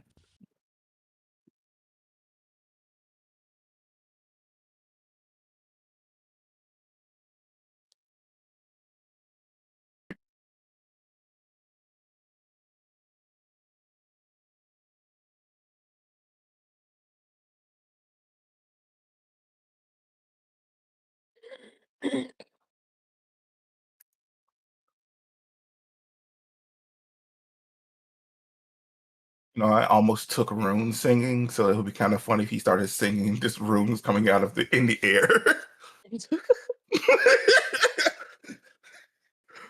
You took rune singing and you have a +2 in performance? No, I thought about taking it. It would have been funny though. Really just shit singing and then there's runes. Just this lightning runes everywhere, just shooting that lightning as he's just dancing. Dancing or singing? Yes. Okay. Yes, sir. I like to point out he passed the fortitude state. He's not drunk. He's He's just singing. he's just having a good time. Suddenly, you find yourself in the midst of a much, much louder rainforest. You are on some kind of plane. The door having disappeared behind you. In each direction, there seem to be various buildings totaling 6, each with wildly different design motifs. What do they look like? One of them gives you one of them makes you question your sanity as you are looking at it, you are almost certain that you are in fact staring up at the night sky unpolluted by any trace of light. And you deeply question this because you're looking forward, not up. Or are you?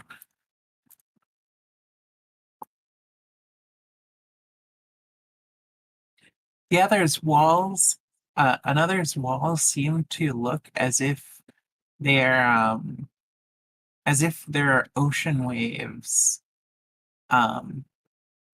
crashing and rising along them. Another one looks like another one has a large moon-like structure above it, and it sparkles gently in the moonlight. Yet another one looks like it's on fire. Wait. Right.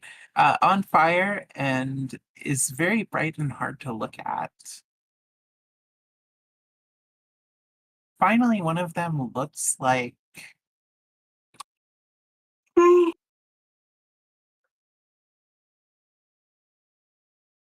another one looks like it's been reclaimed by nature, being covered in vines, the structure almost looking like it's crumbling, and yet at the same time, it is the most well held together building being reclaimed by nature that you've ever seen, if that makes sense. Which it certainly doesn't to your brain.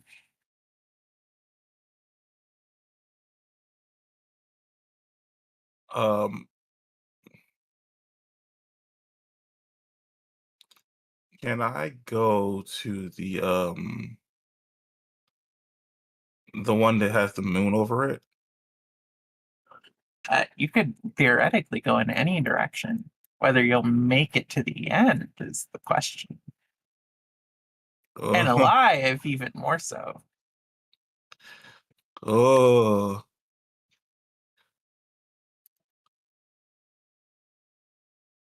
Well. Kava has somehow already gone to inspect the viney one. Yeah, like I said, I'm going to want the moon over the top of it. Let's see if I live through this. Okay, hang on. I'm gonna need a 5-minute break. By the way, we should expect to be done at about 10:15 to 10:30 or 10:45 at the latest. Okay. So an hour and 30 minutes from now at the latest. Anyway, you're back. Okay. I will, in fact, get a drink. I'm going to run to the bathroom.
Hello, I have my drink now. Is everyone here? I also am. have a drink, but I don't know how back we are. Your I might faces have be turned. back. Okay, so I will give you a chance to discuss which of the temples you all want to head to, so that we don't end up, you know. Yeah, you can go the away from party. your temple, Let but the you know. party.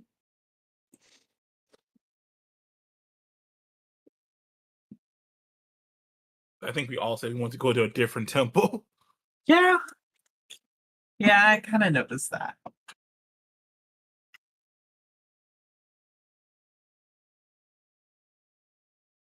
So you want us to pick one? to What go are our to? options? Sun, moon, star, earth, um, water, storm. Wait, wait, did I get that right? Hang me on a second. My brain Sun, is so moon, fucked. earth, star, water, storm.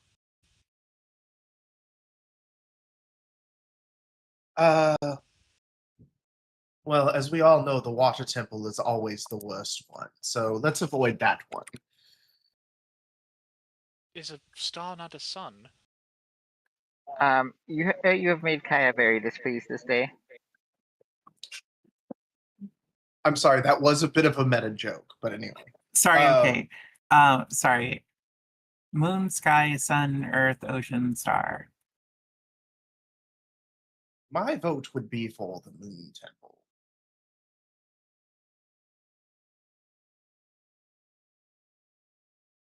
Moon Temple. I want to go to the moon one. Sava will follow the party, but obviously they are just studying the Earth Temple right now. We can go to the Moon Temple first and then the Earth Temple later.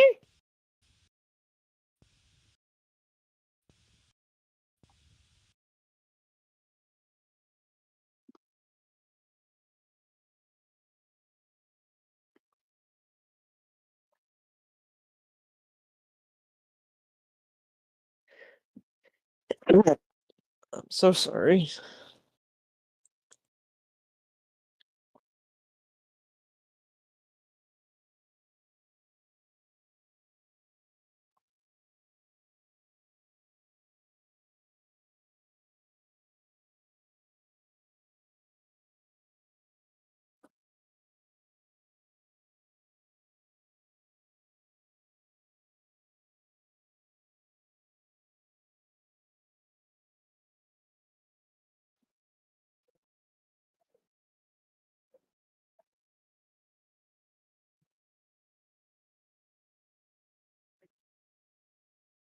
Sorry, give me a moment.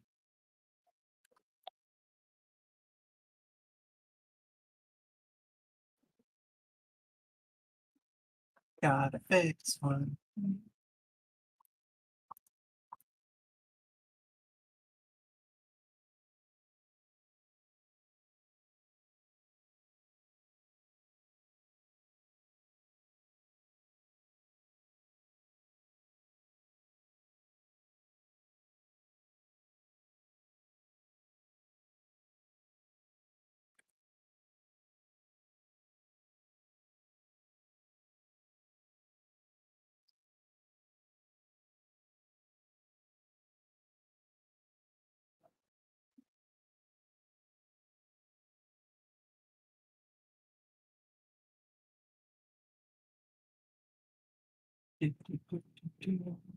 I honestly should have asked you this before going AFK. That was my mistake.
I wish they would change these menus ever. Hmm? Don't worry about it. I've got it. Okay.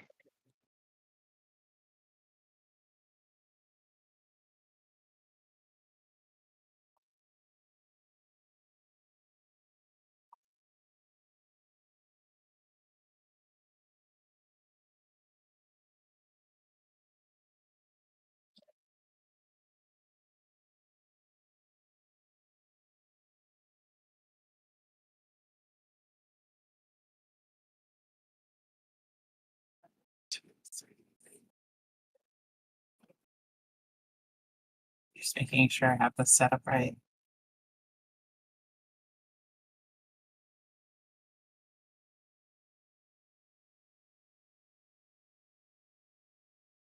Okay. Anyway, you managed to make it possibly safely, to the best of your knowledge, to to the temple that seemed to have a moon hovering right above it.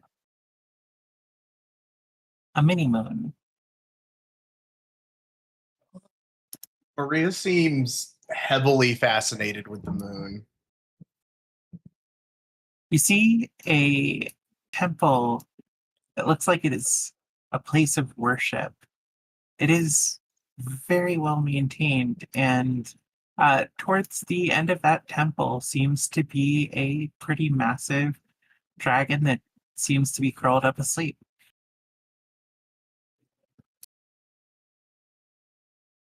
One that Seeker and Maria would recognize.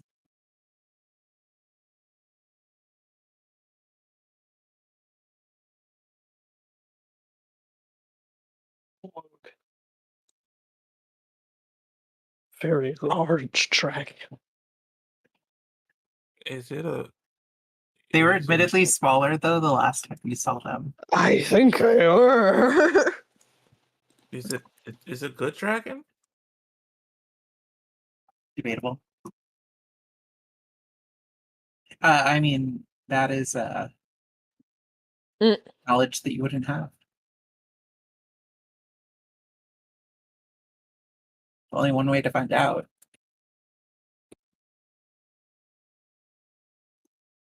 Is Arian still singing? No, I hope you would have fucking stopped by now.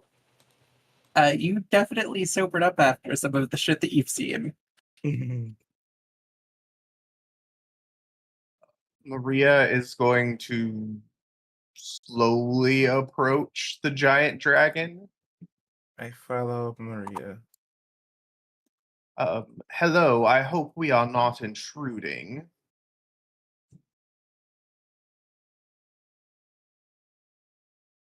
Why are all of our tokens upside down? Because they felt like being upside down. Mine's not I upside forgot down. to lock the artwork. Now mine's rotation. upside One sec. down. Whee!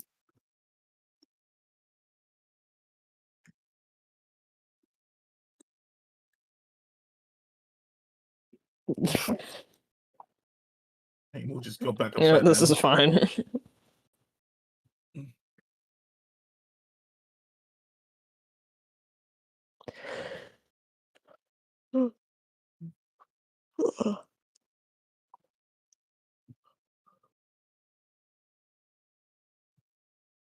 Does the dragon say There you go. anything in response to Maria saying hello? I hope we're not intruding. You see the dragon warily open one eye as you approach. It is a massive eye that seems to be as big as any one of you. And two seekers in particular. The seeker is short.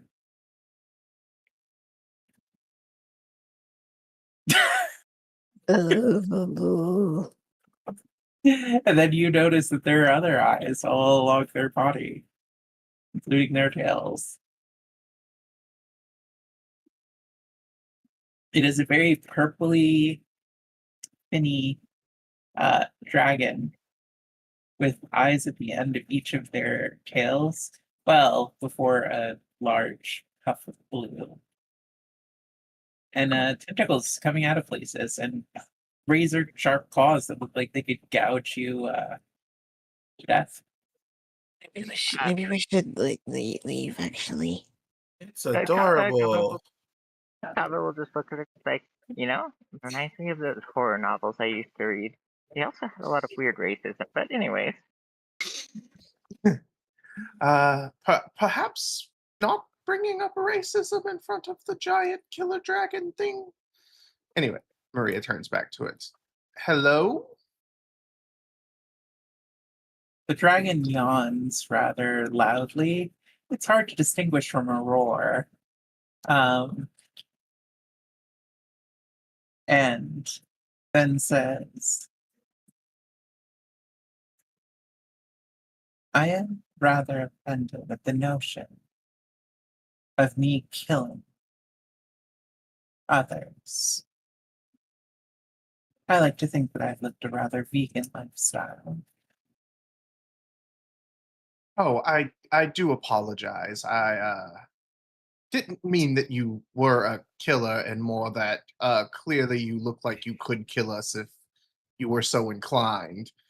Not to imply that you are violent. Maria is going to use her ability. Defeat.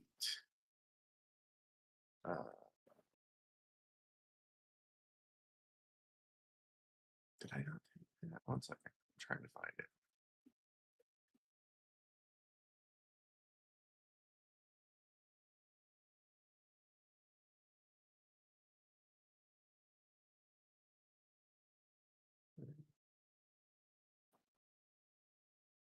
I guess I did not take that after all. Anyway, I'm going to make a diplomacy check to make an impression.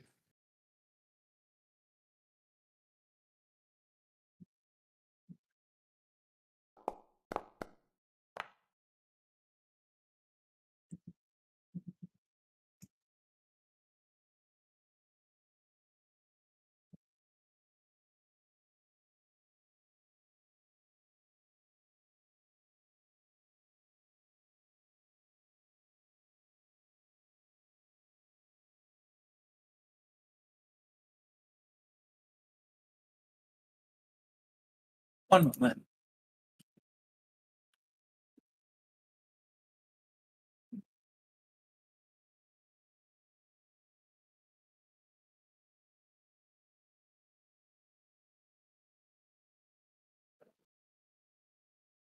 The dragon just scoffs.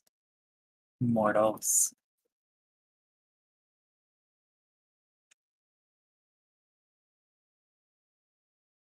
Before eventually their eyes fall upon Saladin.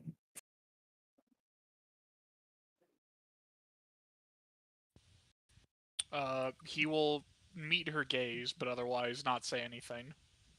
The dragon suddenly shrinks and, in a very graceful, fluid motion, covers this covers the distance between them.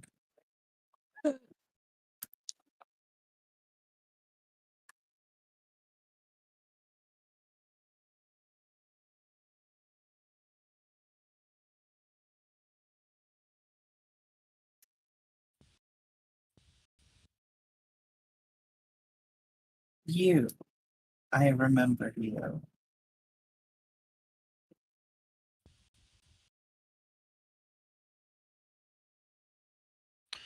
Can Zale attempt some kind of recall knowledge to see if he remembers them? Roll esoteric.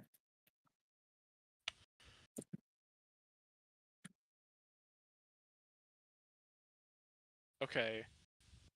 Before I roll esoteric, can I use my open mind tattoo to use hypercognition for multiple recall knowledge checks? Sure.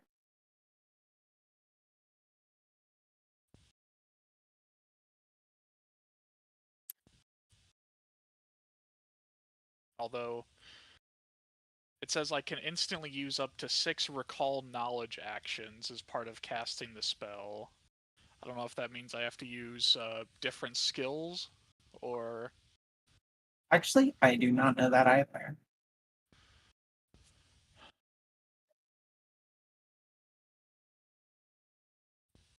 The distinguishing factor is what piece of information you're getting from your recall knowledge from each check. So you can technically use the same one to just get different pieces of information with each one. Oh, I see. Okay, give me a moment. I will.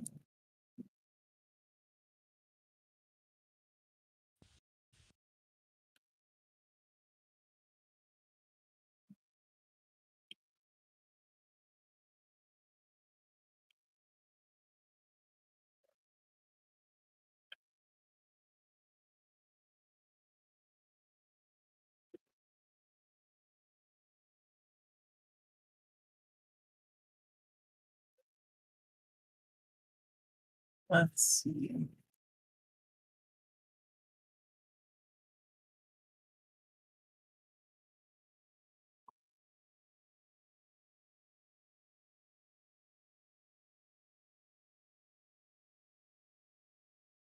Just making sure I've got these right.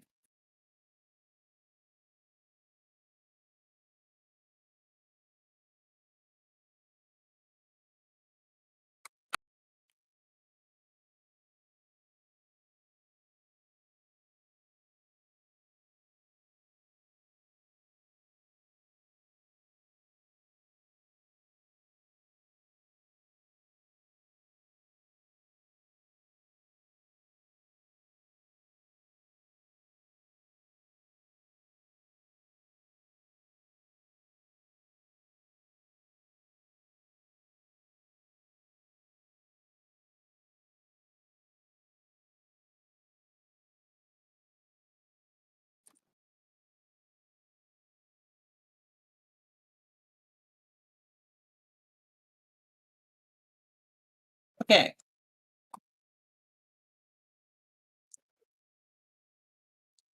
Two occult, one no, two occult, two arcana, one nature, one religion. Any of these that you use the esoteric for will be you'll lose some points. Wait, you said 2 occult, 1 Two arcana. two arcana, one nature, one religion.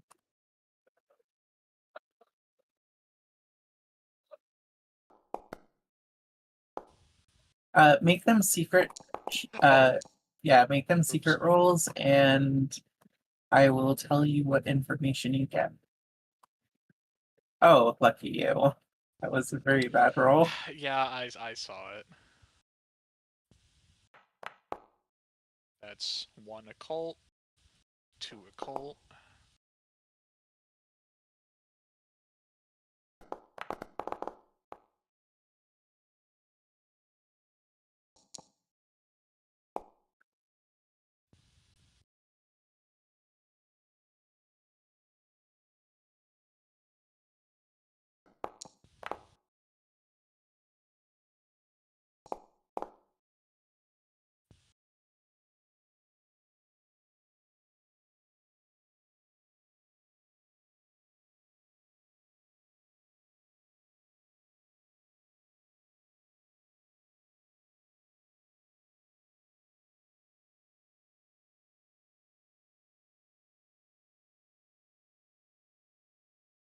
Okay, working on it now.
This is for the first 3.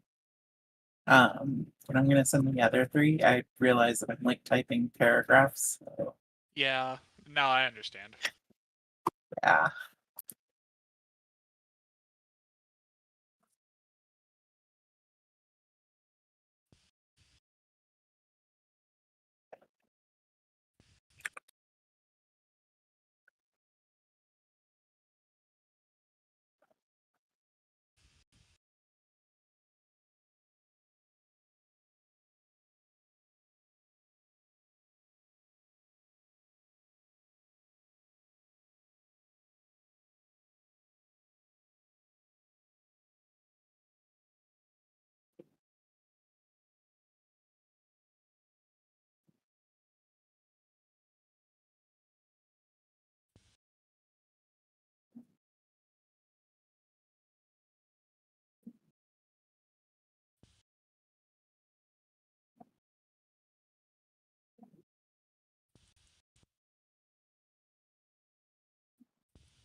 Okay, that's all of them.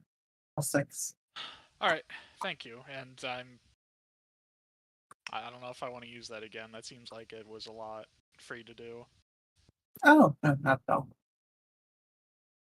Like, obviously, you don't want to make a habit of doing it every time you have any knowledge check, but it's definitely Once per interesting day. for moments like this.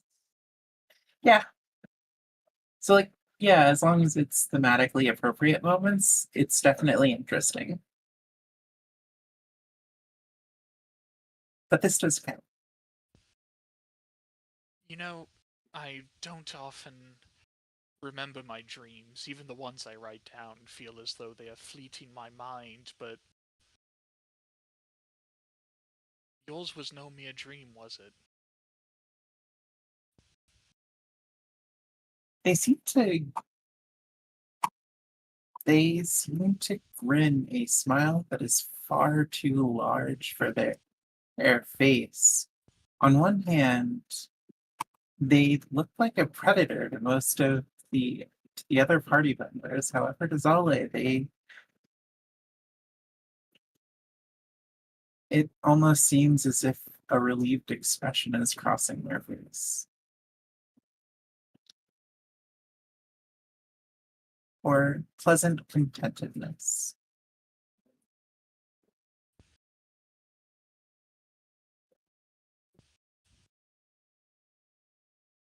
You know, I usually wouldn't chalk up a dream to any kind of divine intervention. Anything that exists outside of merely my mind wandering as I rest, but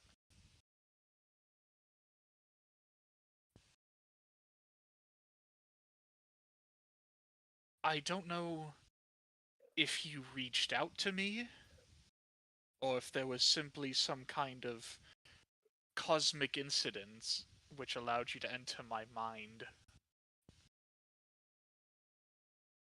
To the contrary, you reached out to me, knowledge seeker.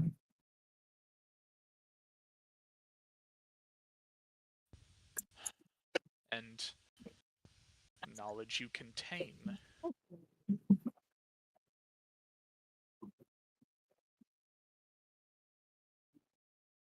I remember Knowledge your seekers very frequently come to me. I don't remember coming entirely willingly. After all, it was in a dream.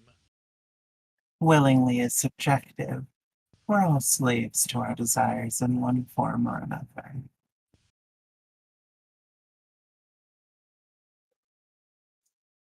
You're saying I didn't intend to come exactly here, but was drawn to it nonetheless? All knowledge seekers come to me eventually. They may make other stops along the way, for certainly they're quite informative places and deities they can go to. But they all end up here if they travel long enough.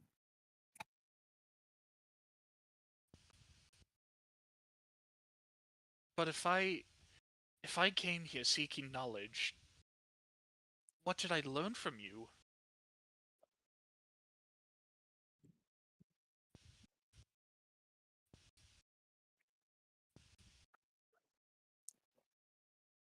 I suppose if you look at time that way, nothing. You are here to learn, however. Not because you have learned.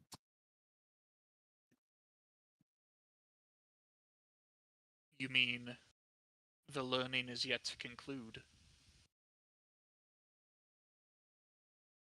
That as well.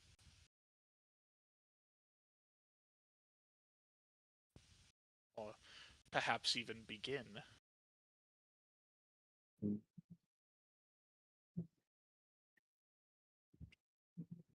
But I will accept an offering from you. I do not know what I could offer you that you do not already have. Knowledge aplenty I bring, but what could I know that you don't? I like to possess a piece of all of my knowledge seekers.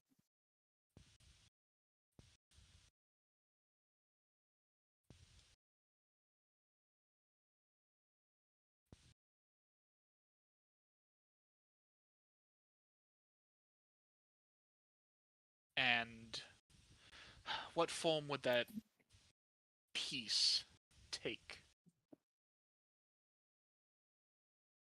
Well, some of them have given me an arm or a leg, but I'm just as content to accept things like a scarf. I do find them very pretty.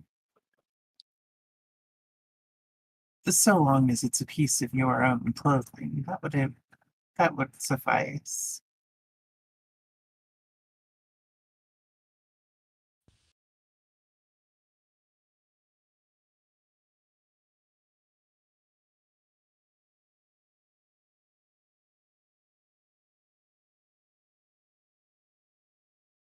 Zali will reach into his pack and pull out his thurible of revelation. In times when I needed to quiet my mind, I would burn incense in it and meditate on the powers beyond my comprehension.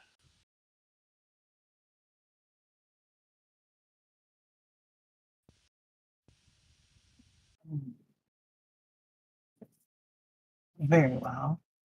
I do not know if it'll have any value to you.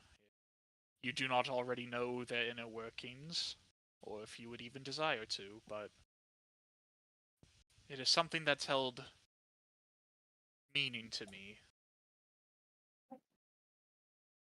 Yet, my mind has often been disquiet, and I've not found a use for it. I have plenty of time to make any number of different things. What matters to me is a piece of each of the knowledge seekers I encounter. And though novelty does count for something, and this is certainly such a novelty, do you accept that you are giving me a piece of yourself?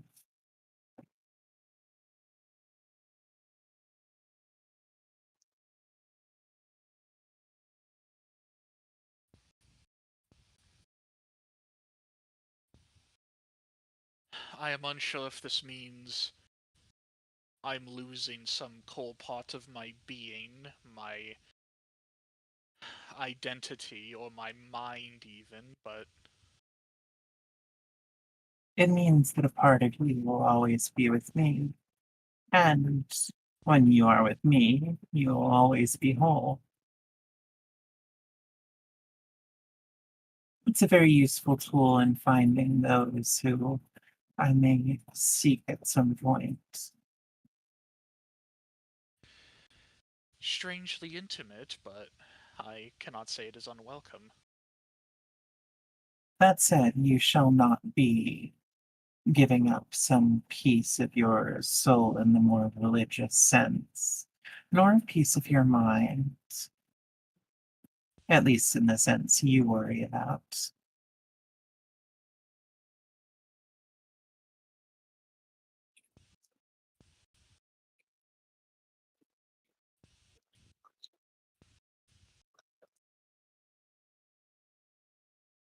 Then I bid you take it. He offers it to her. The dragon takes it and pulls, then brushes some of their scales off, and after holding tightly onto them, produces a scarf that appears to be made of them. This, in turn, is for you.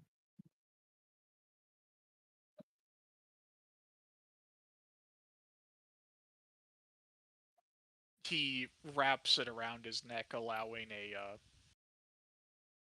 a small sash of it to drape over his back. So long as you keep this with you, that shall be our connection to one another, and you shall never have entirely lost this thurible.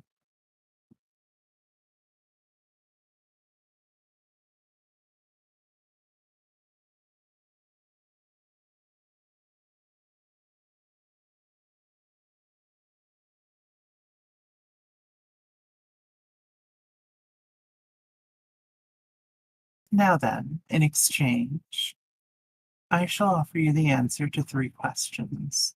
However, if I do not know the answer to a question, I am under no obligation to tell it to you.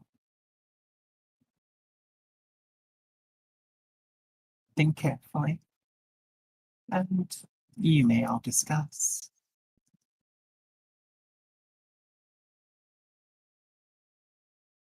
I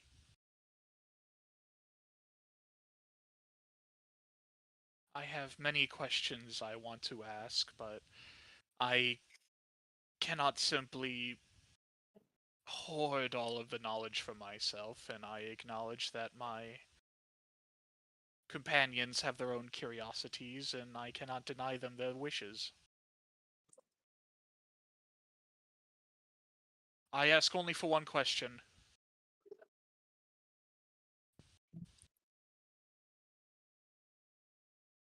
Well, certainly.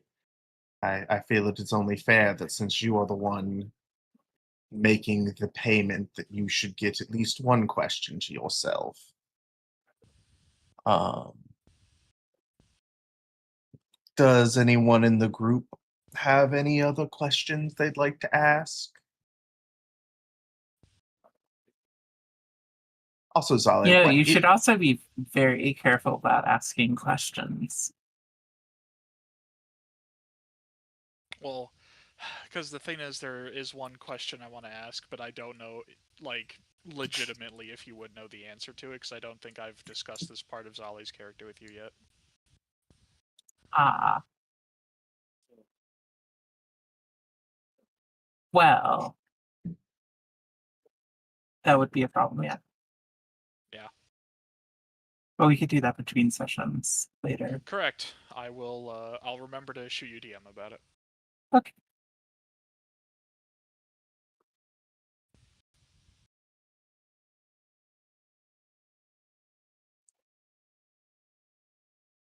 Your questions, adventurers, and I do warn you, be very careful what you ask.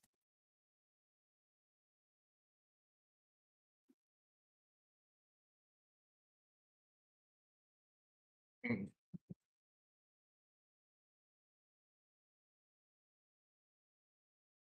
Is everyone still here? I'm out of character. I'm actually looking for suggestions on what we should ask. Everyone died. We're all just. I mean, obviously, the question among the questions you could be asking is who the fuck is Strider really? You could be asking who the bartender is, since you also met her at the witch market. You know, there's all sorts of weird shit that you guys have encountered that you could ask a mystical being of knowledge. I will say I am curious about Benefactor Strider. They seem very mysterious. I would like to know more about them. I can only ask a question. Be very wary what you are inquiring about. Fair enough. Knowledge can be dangerous. I am aware of this. Not just dangerous, it's the nature of the game. The questions are a puzzle. You are seekers of knowledge that must be tested. Knowledge does not give itself freely or willfully. It is something to be fought for and something that requires wisdom in and of itself to acquire. As an alchemist, I truly agree with that statement. Knowledge is only gained through work and study. What is it about Strider that you seek to know then? Keep in mind, depending on the specificity of your question, you may get different answers entirely. But if you're too restrictive, you may find yourself at a loss for more valuable information.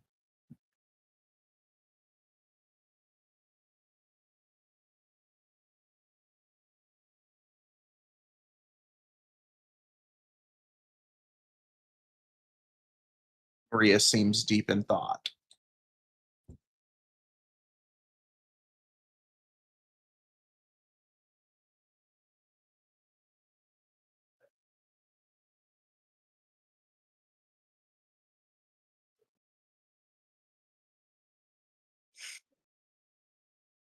Not sure.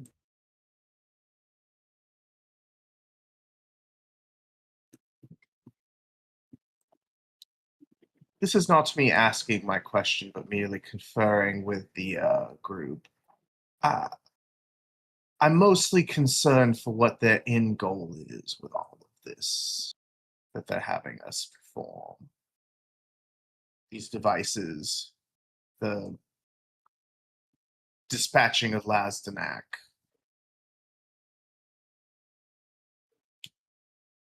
These devices are really weird. They also seem to be far more powerful than they are letting on as well. I How do they- know the answer to all of those things. The dragon offers a bit airily.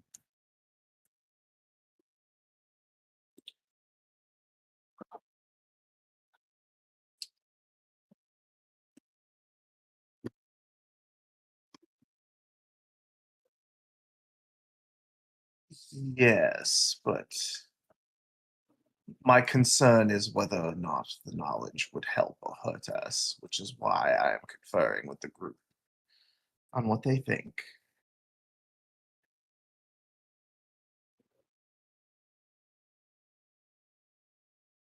Well, if you're concerned about working under them, maybe you should consider their motivations. What they want with our help, and what they'll do with us once we've finished our goal, or more morbidly, outlived our usefulness.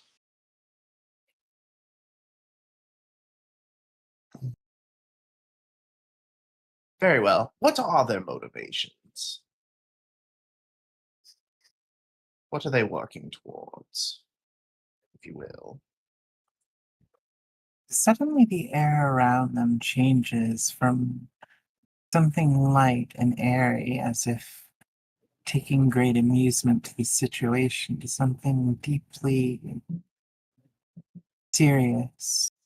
It is a very sudden tonal shift that is reflected through all of their manners and gestures, and suddenly the world around you seems to shift, and you find yourselves inside a particularly large tree, looking down at a group of kitsune that seem to be dancing amidst a particularly violent storm.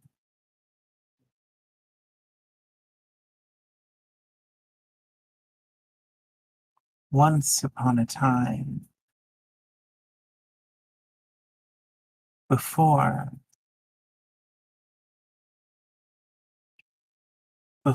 the kingdoms ever sought to raise walls, when all were united,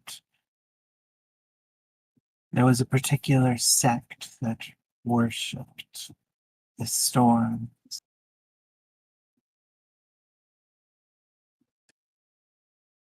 Though today they are known as particularly violent and unruly extremists, terrorists of the worst sort, there was a day when they were known to be cooling as a gentle rain, essential to the order of the world.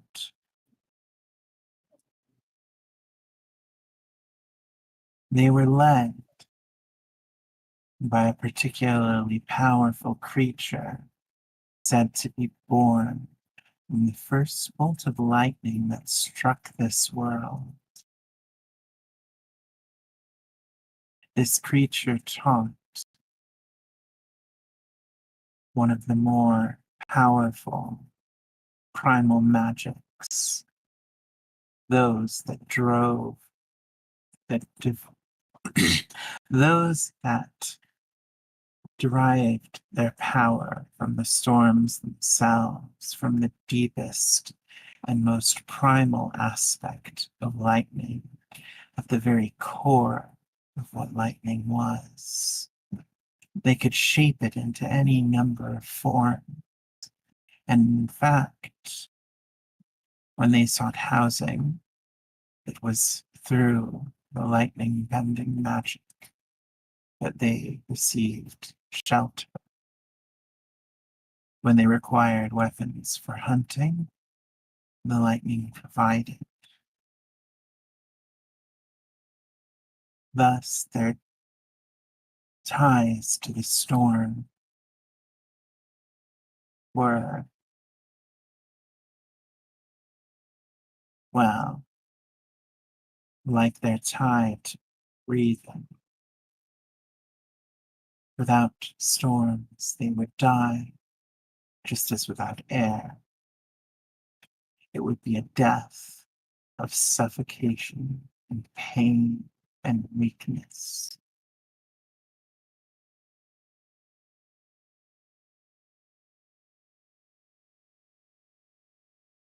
This particular sect, the worshippers, they were reclusive. They were very welcoming, but they did not broadcast any of what they did to the greater public, allowing them to be seen, to have their selves shaped as the more malicious actors would.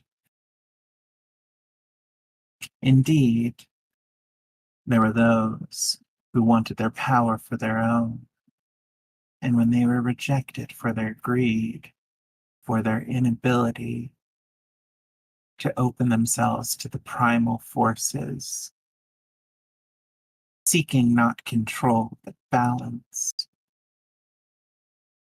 they spun all sorts of stories, ones of how horrific the lightning benders were.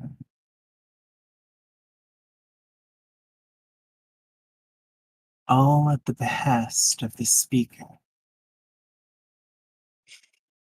Every word that he said was like honey, addictive to every single ear that heard it.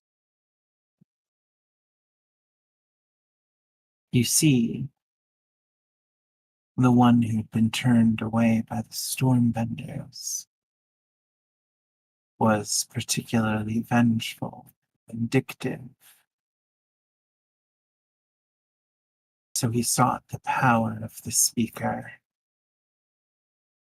sought to have words just as compelling, and used them to create vicious propaganda against the storm wielders. They were forced into greater and greater forms of hiding until they could no longer pass on their arms. And their leader, the immortal, watched as her every single follower died, disconnected from her love. And when she was all alone, then came the one who had made the deal. They were willing to give up their life for hers. But they believed that this deal would be how they ended her. Yet the speaker is none so kind. And though the speaker granted them the power to rip apart the storm deity, the speaker did not give them the power to kill them, thus leaving the leader of the storm tribe without a body to wander these lands forever, knowing that should they try to start their following again, they would watch every person around them, every follower who came to see the same joy in the dark skies, die a slow and painful, suffocating death.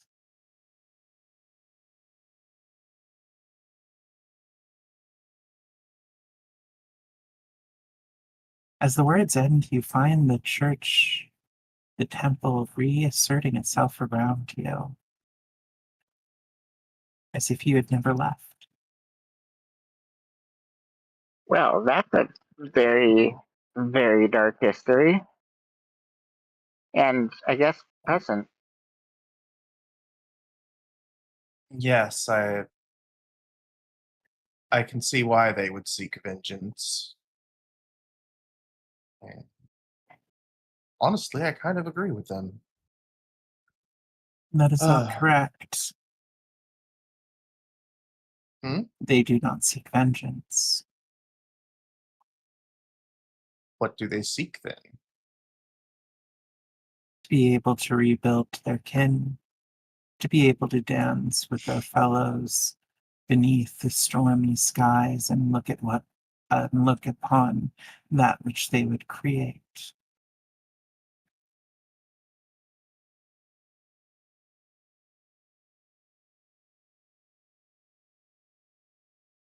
I also understand that wanting to return back to your tribe, your family, to restore the happiness that those comforts brought you. There's never Maria. any going back. There is merely building anew. There's merely seeking a world in which you can build all the things that you find beautiful once more. Mm.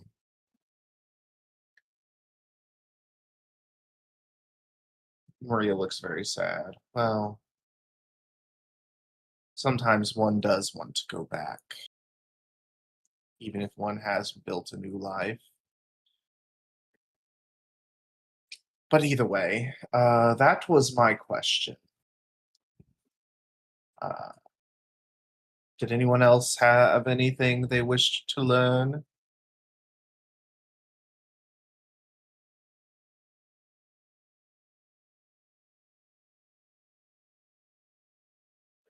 There is not a thought behind Arian's eyes. You just see deep, dark black. Of course there's Really? a thought. Like you could just hear when you look into their eyes, you could just hear the ribbit. Just, we get one more question, right? That is correct. Yes.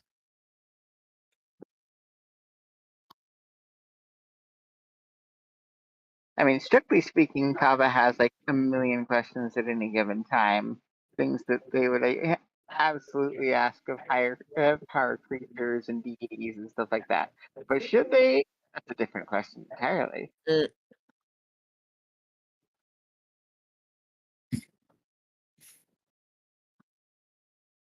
sounds like you have some knowledge that you seek, Seeker.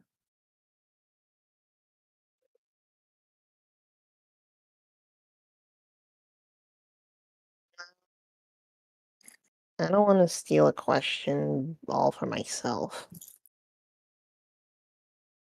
Well, Froggy Companion doesn't seem too keen on asking questions, and I'm sure Maria looks at Kava.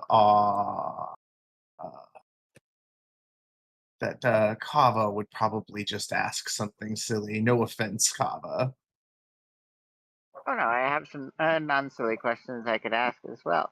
However, first I need to make sure that I haven't taken anything from you because the problem is I have to pick one from that list of mine, and that would be really hard. So I believe it is your turn, Seeker.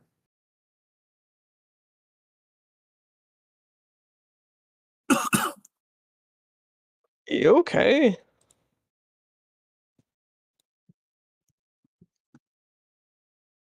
There it is, a bit sore. I see. It'll be fine though. I'll make sure to rest it after session. Okay.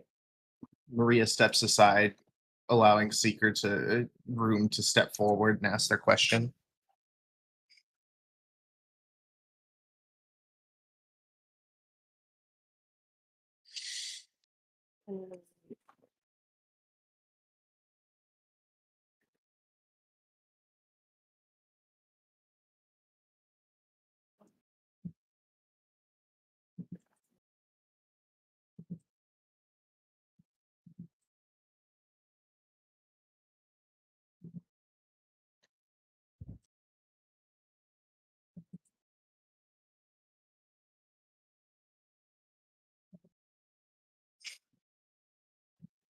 This would also be stuff tied to like Seeker's backstory that Seeker hasn't really gone into, which is why I was like, I don't know if I want to steal this question because this would really just be specific only to Seeker. I mean, to be fair, that's also what Zale's gonna do. So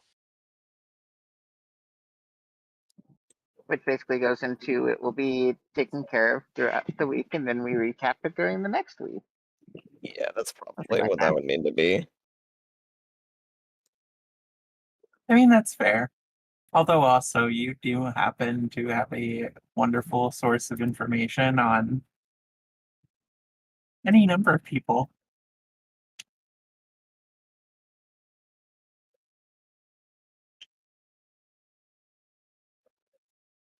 Who do I ask about that was the thing.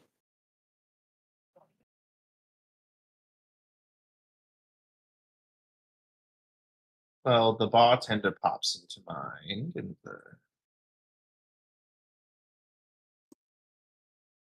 I'm still not sure what Nikolai's deal was.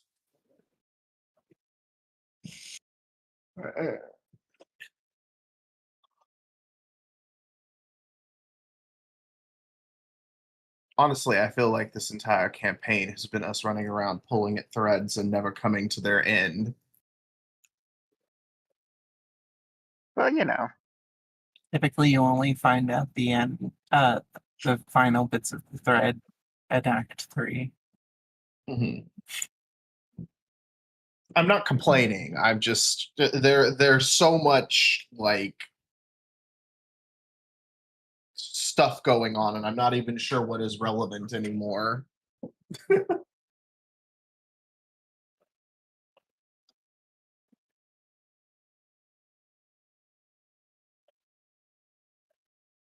so the question is, do you want to do your character question? Probably not. It doesn't have. It's not had any relevance at all so far, and I doubt it's going to. Okay. Well, Well, I'm it not seems like they're conceding the question to Kava, is what I heard.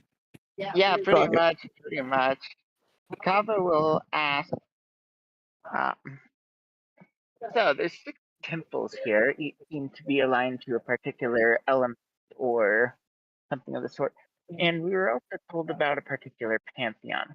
So my question is, how significant is the pantheon that these temples are dedicated to the world at large? That is a good question.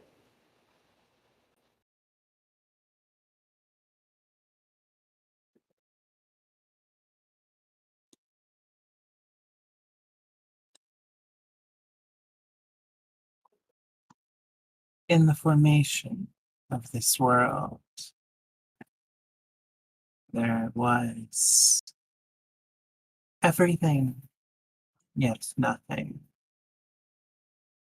You would call it nothing, but those who came before would either say that it was everything or an abomination. Perspective, of course. Those who sided on it not being abominable wove the materials together to create a world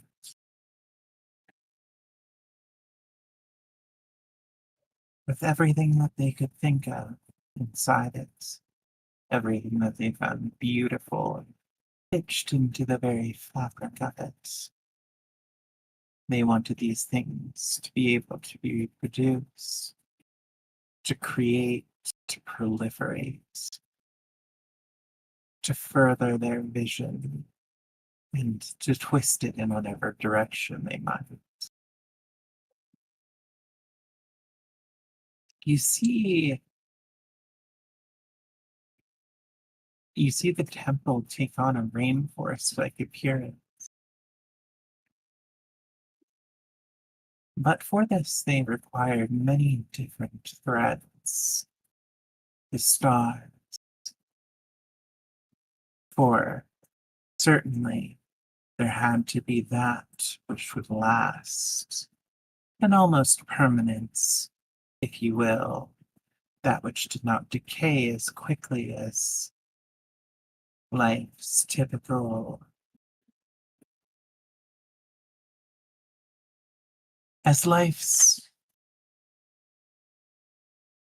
transience.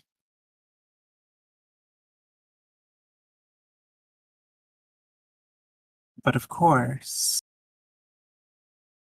duration was not enough for beauty, for in the darkness none could be seen. Thus, the sun, to illuminate all and help guide the creative process. The sun's magic was essential. It held together and bonded things which could otherwise not be so. And yet, the constant forward momentum of the world was too much for it, and it was soon to burn out. That is until the moon. And in such, the dreaming came. A time where the world would stand frozen, unable to move forward, forced to dream, to create, not in the shared reality, but to plan and blueprint for what would be. For certainly, without foresight, the world would just devolve. And now that there were many, many thoughts as to what could be, there needed a place to hold it all. Thus, the earth. The great storage of all that was beautiful.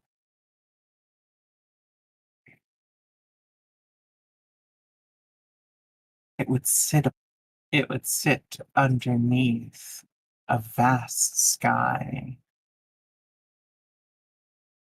And in that sky would hold amorphous things that could be seen as anything, the inspiration for what would be to come. And of course, this land needed to be surrounded by the oceans, nourishing it and providing necessary other types of life to do what the land dwellers could not. In the ocean was born the understanding of freedom. In the sky, the understanding of the expanse. In the earth, the beauty of all creation.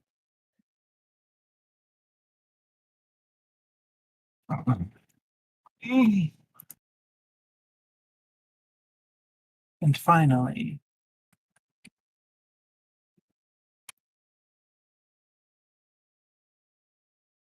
wow, my brain just turned off. Just talked about the expanse in the ocean. And finally, when all these forces came together, the world began to take shape. The gods who created sentient life, the sentient mortal life, then came issuing a test, giving the mortals the ability to challenge the gods themselves, to decide the piety, righteousness, and necessity of the gods for themselves, and to chase away the gods if necessary.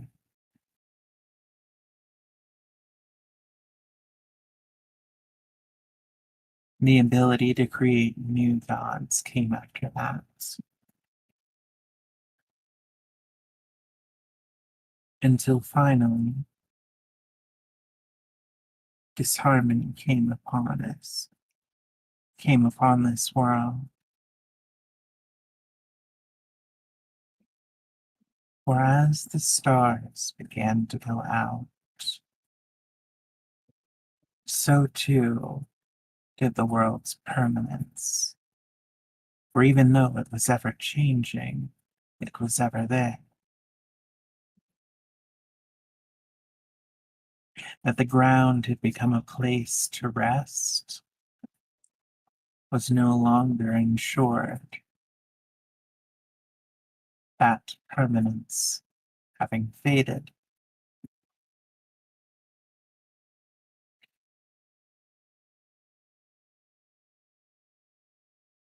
This space that you see,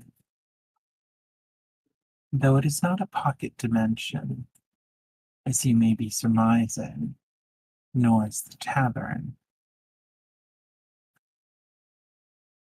It is a reminder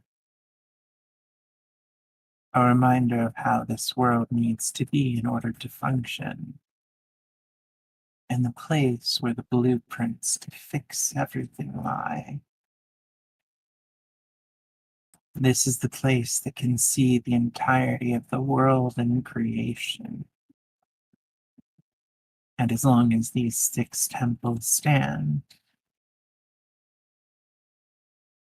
there is hope. A guardian, stewardship, a plan, and a blueprint.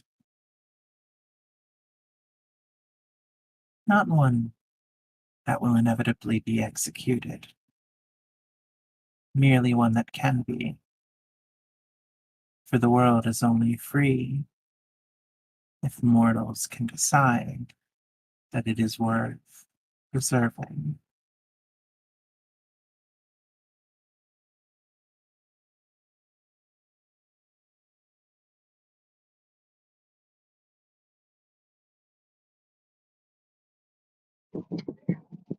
Well, now that's certainly an interesting call to action, I suppose.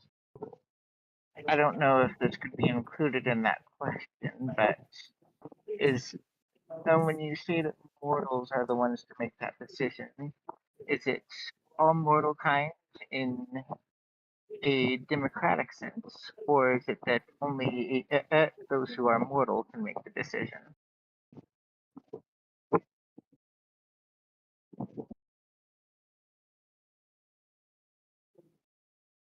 It is as I have told you. The story is as I have shown you. But if you seek that answer, though I may not tell it to you, you may seek it where one would go to look upon all that is. For only at a vantage can we truly see something so vast.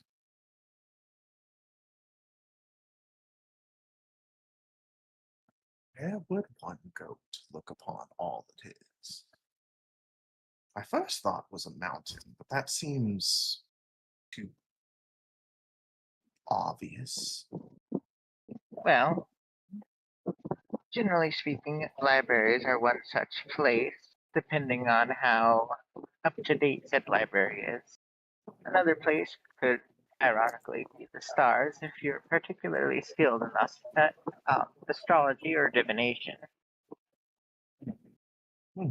Perhaps our next stop would be the Air Temple. I believe that was because there wasn't like or was there a space temple or whatever? One with stars, yes. Stars, the Star Mhm. Temple. I cannot answer any further questions of yours, and I must be getting back to my nap. But I do wish you luck. For it Oh. would be a shame if the only reason everything fell apart was because no one knew how to make a choice. Why, thank you. And do enjoy your nap. A good nap is always a good time. Yeah. As yeah. oh, go ahead.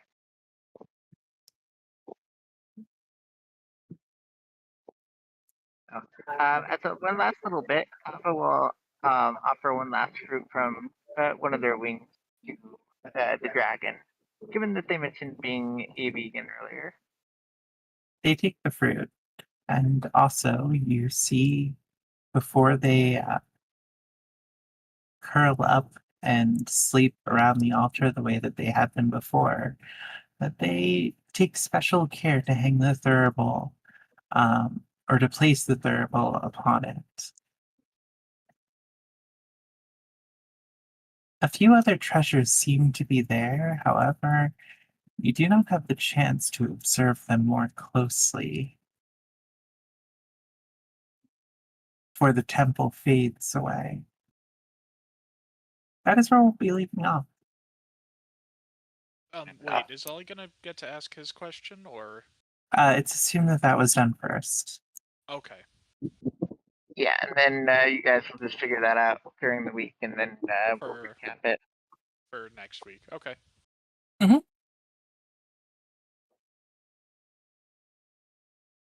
But anyways, congrats, guys. You just got the creation myth, but the real one.